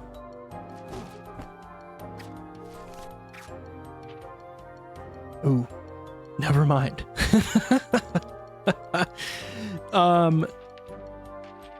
If I can pull a salty card, would be good.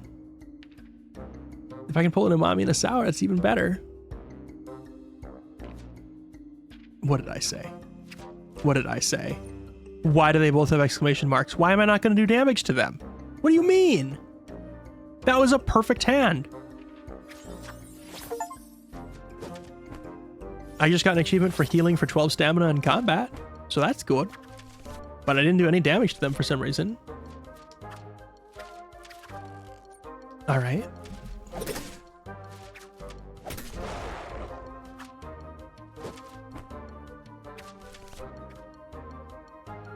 Oh no!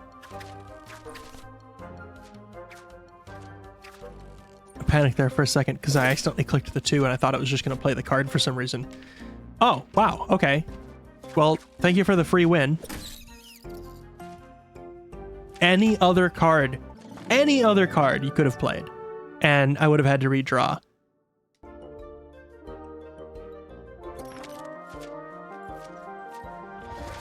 This guy looks so cuddly. What do you mean he's an enemy? Like, I kind of just want to go give him a big ol' hug.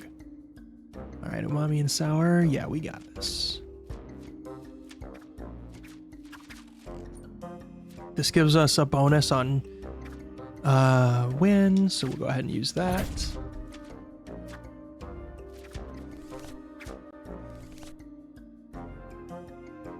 Crap. Okay. So, oh wait, no, I can enhance with the umami. We're still good.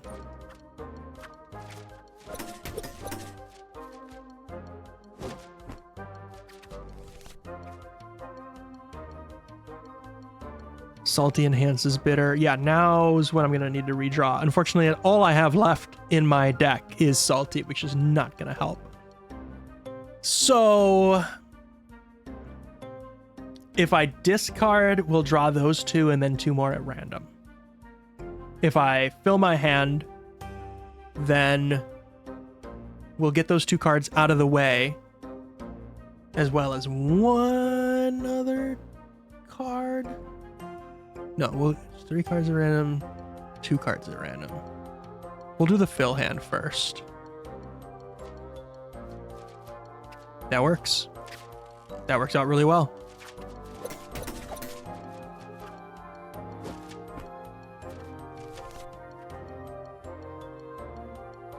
Now I need another umami. The odds that I get one of those cards by fill handing is so low, I'm just going to take the double damage and discard, because I'm probably going to end up needing to do it twice anyway.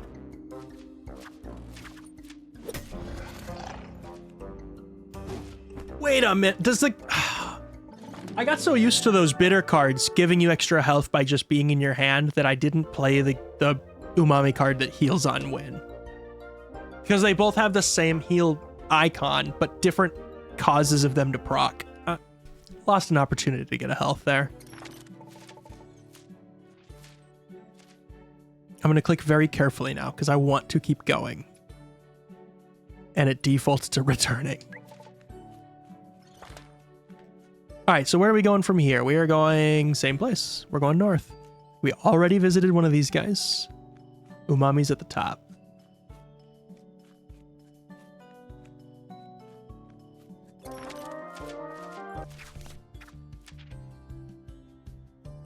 All right. Counter umami with bitter, enhanced with salty. Don't have any salty.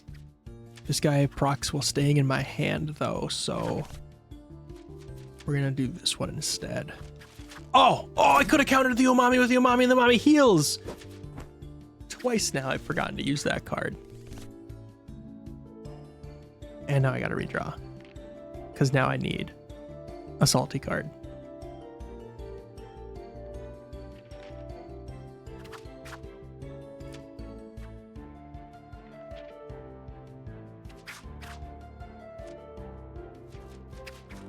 Seven damage. That's enough, but I've learned from last time not to assume and to play the most powerful hand I have every time, because I think at least twice during this stream I played a weaker hand and then something unexpected, be it a shield or some kind of effect, prevented me from winning the fight like I thought I was going to. All right. Salty and sweet. They counter each other, so if I play one, I get to fight both, but I don't have that in my hand right now. I will when I discard and redraw. And we might be able to get this done in one. Oh, yeah. They have a shield. I'm gonna go with the most powerful again. I'm not risking it.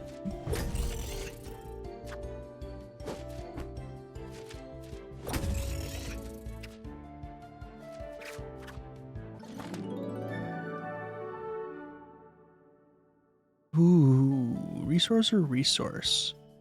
I don't think I need more iron. I'm gonna go see what I can harvest. Either way, I get to come back up, so we're good.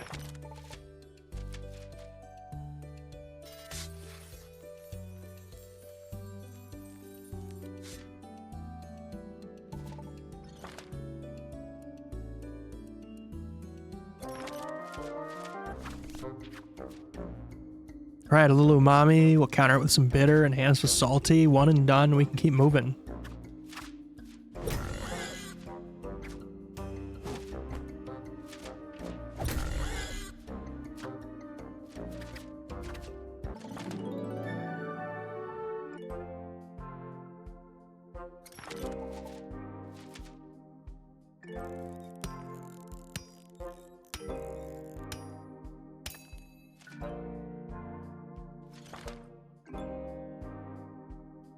Are we gonna actually make it through past the boss this time?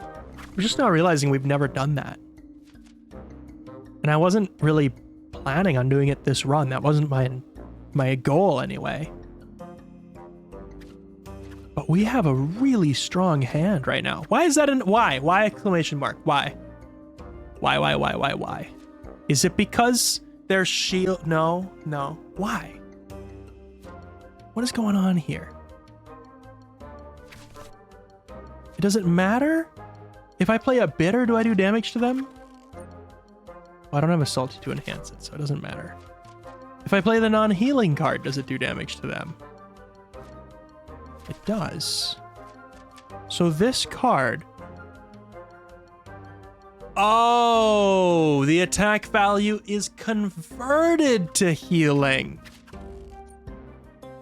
I mean, I read the word converted, but I didn't really think about what that meant. So that I don't do damage to them, but I heal for a massive amount. This will definitely get me back up to full health. So I'm just gonna take it.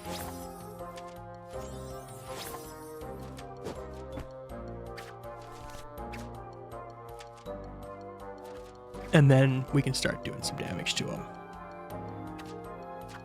This works out perfectly. This is actually enough to not only take a whole shitload of health from them, but still defeat them in like the second hand.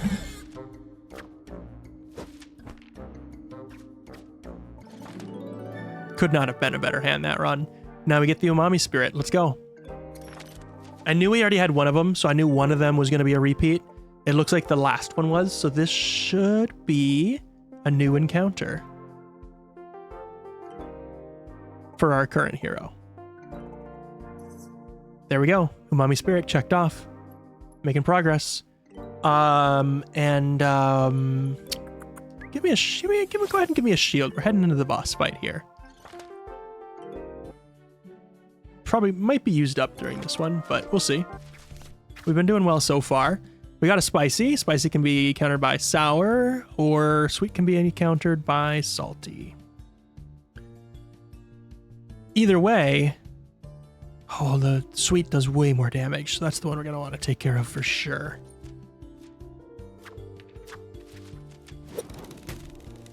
Six.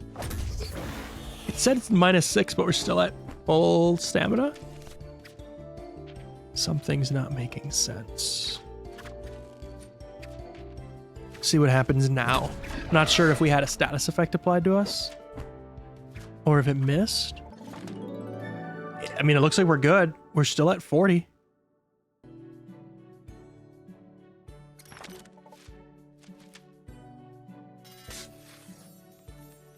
I feel like we have an absurd amount of these cacti now. I can probably sell some of these.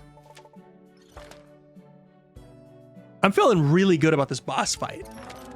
Every time we've gotten here, it's been like kind of hairy. We're down to less than half health. The cards aren't really working out in our favor. I think this might be the best hand we've ever put together. All right. And as I say that, we start off with them playing a sweet 12 and we have no salt in our hand. But a discard should take care of that pretty easily. Now we can throw our highest value cards together for 13 damage. Or I can hold on to that 8 because it has an effect that procs when it's played as a enhancer. But it's only 1 bonus damage. I'm not too worried about that extra bonus damage. Let's just focus on max damage each time.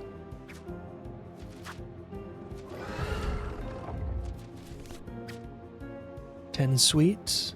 Again, we'll play the salty, we'll play the bitter. I guess I should have expected it to be the exact same hand twice in a row, or at least another sweet card. So we could do more damage to the rock. Oh well. We got a salty in our deck, so we should be able to just fill hand. Get that salty. Do 10 extra damage to the rock. I think the other option was 4 damage, so we definitely want to max that out, get rid of that rock. It looks like the extra damage did go over to the enemy, so that's good. I was kind of thinking it would just do 10 to the rock, get rid of the rock, and then the rest of it would be lost. Back to playing sweets. We're going to have to discard and redraw. We still have all of our fight bites. Hold on a minute. I want to use these. Let's make him play a new card. 14 is a really high number. All right, 8.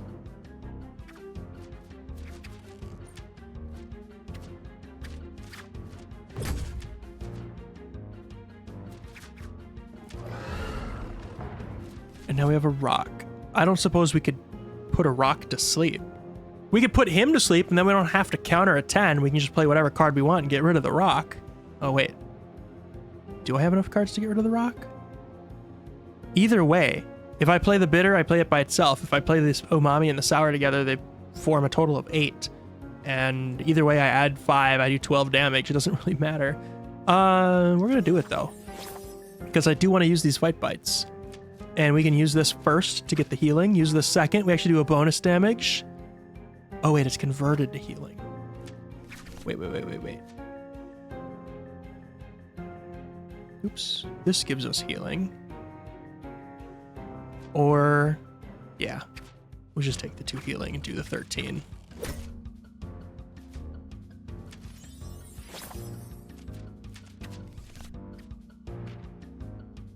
And now I need to redraw. Ooh, lucky draw. Okay. So we got some salty. We can enhance it.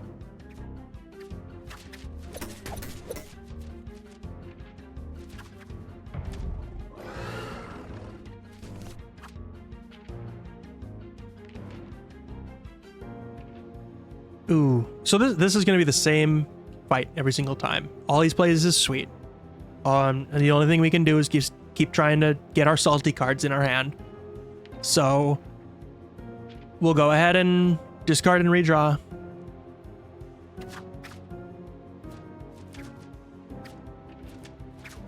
And then maximize our damage. That's all we can hope for right now. We're gonna have another rock come up after this. We're good. We're making slow and steady progress. 14. Okay.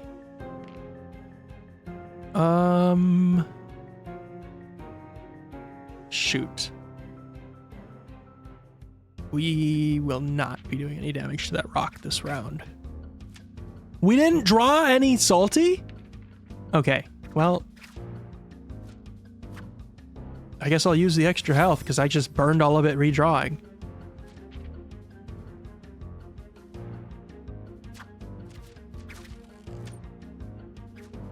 Two effects wasted. The main card wants to be used as an enhancer. The enhancer wants to be used as a main card. We did it backwards both times. This does 14 damage. Otherwise, I need to redraw and hope for a bitter. Really good chance that or not redraw, but fill hand. I do get a bitter.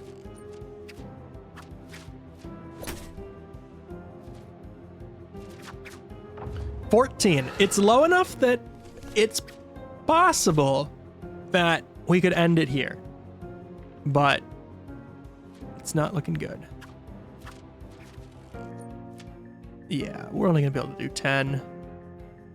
I didn't grab a increased damage snack, which now I'm realizing might have been useful because that probably would have ended it. And now we have to survive one more round. Oh, no rock. At least they didn't replay a rock. So if I can just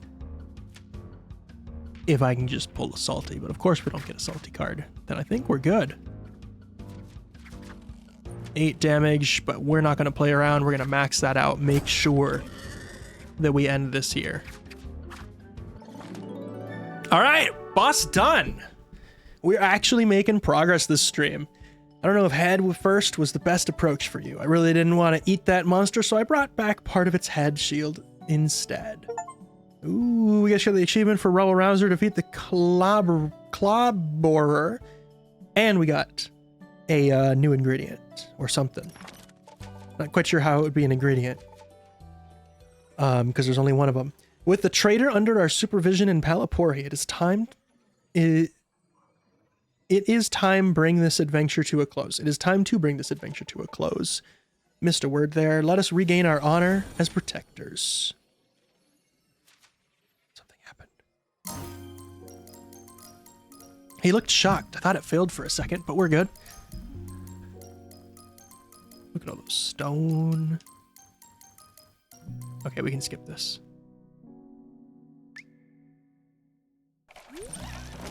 Huge. Absolutely huge. It seems it is time for us to seal a remnant once again. We got the Clobberer Shield Chunk, the hardest material in all of Solido. That is different than what we've seen in the past. That does not have the same stats and whatnot as an ingredient. So that is something significant. And since we've already done everything else, we can just go to bed. We finally have some additional check marks next to Kaylin's search for the spirits. We still need to find Salty and Sour, and if I had to guess, they're probably in the marshlands. We probably need to do a marshlands run with Kaylin. But for now, it's time for bed. Oh, never mind. We need to go seal the Crystalline Coast remnant. I walked right past it.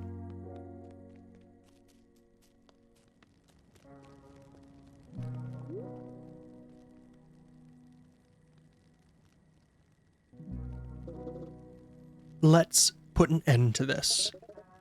I don't mean to doubt you, but I really don't think Travers is who you're looking for. Do you know anyone else out there? Well, no, but we didn't know Azure until recently, and she was out there too. He is right. It would be foolish to assume there aren't others out there.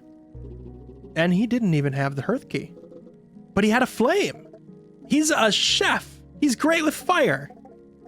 I want this to be over as much as you do, Kaylin, but as long as there's a hearth key out there, any remnant could be unlocked. My point will be proven once we complete the ceremony. The longer we delay, the longer the truth eludes us. You're right. We need to lock the remnant either way. Let us prepare the offerings. Ooh, something's going to go wrong. The remnant's going to be reopened. I didn't mean to skip that. Our sweet items are in hand. Kaylin, are you ready? Always. In flame and flavor, the spirits release. Energies entwined, we search for peace. Light above brings smoke and spark. Quell the remnant, seal it dark.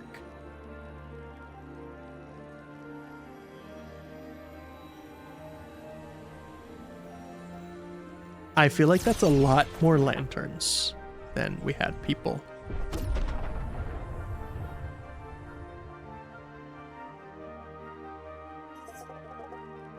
The Mojave Desert is locked again. The quiet is nice. Do we celebrate now? Hey, look, it's Travers. You locked the remnant. That is worth celebrating. Who let you out of your chains? No one. I took them off. What do you mean you took them off? I just snapped the chain so I could join you. They weren't exactly secure. And you could have done this the whole time? Oh, yes. I knew they were breakable the second you put them on me, but I had no need to leave. Because you gave the hearth key to someone else. I didn't, and I don't know who has it, but I have no way to prove that to you. It's up to you to trust that I am here to help. And how are you going to help? In the kitchen, of course. Pango does have a lot to do. Offloading some of the cooking could be good for him. Fine. I won't chain you up again, but you have to stay under someone's watch at all times. Oh, something happened. I wasn't able to finish reading. See, your accomplice is still out there. We will find them, and when we do, we'll learn it was you all along. Give it a rest, Kaylin. Maybe, just maybe, your assumptions are wrong. The battle continues either way. Looks like the remnant was reopened. It does. Until we find the hearth key, this isn't finished. Lucky for us, I was just getting warmed up. And then she's immediately tired. We should all recover before we venture out again. To bed, everyone.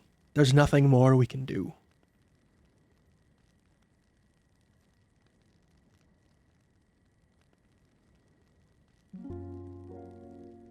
And then right back to the calming music. But she is right. It is time for bed. At least in-game. In the real world, it's about noon here. Seems like everybody else has gone out to enjoy the beautiful weathers outside. I think I should do the same. It is looking like it's one of the best days for the Midwest that we get to have all year. So, oh man, Chapter 3, New Horizons. What's going on here? Hey, Apenko, everything okay? Yeah. I know things got a little heated last night. Kalen can be a bit of a jerk. He means well, but he's scared. Scared? I could hear him working at his desk through the night. He's afraid that if we don't solve this soon, the next remnant could be one of our havens. We all fear that. Then we need him to trust all of us. We knew it wasn't Travers. It wasn't a huge surprise when the next remnant... Oh, there's another remnant. It wasn't the same one. Unlocked. I don't fault him for hoping, but you're right. It was misplaced. But hey, we have Travers ready to help us now too. The more the merrier, I think. And with my skills and our Hearth Key, we can keep the chase going. We've shown we're more than capable of slowing them down and cleaning up the mess they're creating. So let's keep doing that, right? At least it's something. And we're only getting better at all of this. Each new monster makes us stronger. Okay, so what's next? Let's check in with everyone and get back out there. The Crystalline Coast is sure to have its share of salty monsters, but it also butts up against the Pomaloka rainforests of the Sour Wilds. Wait a minute. Salty and sour. Isn't that the last two spirits that we need? So we need to think about how we're going to want to prepare. Okay, well, let's get to it. Yeah, salty and sour. Those are the last two spirits that we need for Kalen's search. So maybe they're not in the marshlands. I think we're actually in a pretty decent spot then. Because we were not going to be able to finish Kalen's search for the spirits until the next section. We just finished getting umami and bitter and sweet for that. So we have 3 check marks. The only thing that we could have done better is having Azure go to the marshlands for the last marshland run instead. So we have the second check mark on Azure's checklist. But otherwise, now we're heading into the Crystalline Coast. Crystalline Coast, Azure wants to defeat the mini-boss there. I think we're actually in a really good spot. Let's go ahead and wrap things up here. We'll probably pick this up in the next stream where we'll have to go to the marshlands with Azure. Just get that check mark real fast. We can do that right at the beginning of the stream and then jump right into the brand new region, Crystalline Coast. All right. Let's finish things up here. Find somewhere we're going to raid into. Thanks for the morning stream. Hey, Jiro. I was wondering who was popping in. I saw that number jumping up there at the end there. I'm looking forward to streaming with you later tonight. I'm going to go enjoy the warm weather while we have it. And then I don't know whether you planned this or not, but right when the sun's going to be going down, and I probably shouldn't be out like on my bike anyway, because I don't have any lights on it, we'll be coming inside to stream some Airlines with Jiro. So kind of the perfect schedule here that we've got going on. Happy Vord. Is it Vord Day? Wait, how official is this? Like, that was the sound of my controller going back on its charger. Is it like an official thing? Like, is that like government recognized?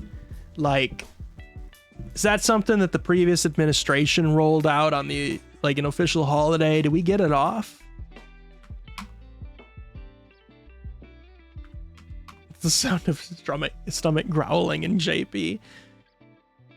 We're going to raid out to Axel Silverfang. He just posted it 30 minutes ago that he's going live here. It's day 1 of Axel's birthday subathon. They'll be playing Pal World with the guild and then opening Pal World booster boxes. So we're going to go wish him a happy birthday, hang out with him for a little bit here. And then later tonight, hopefully I'll see you guys in Airlines. Let me go ahead and kick off this raid. It should be a federal holiday, that and International Hug-a-Deer Day. I'm a huge fan of International Hug-a-Deer Day.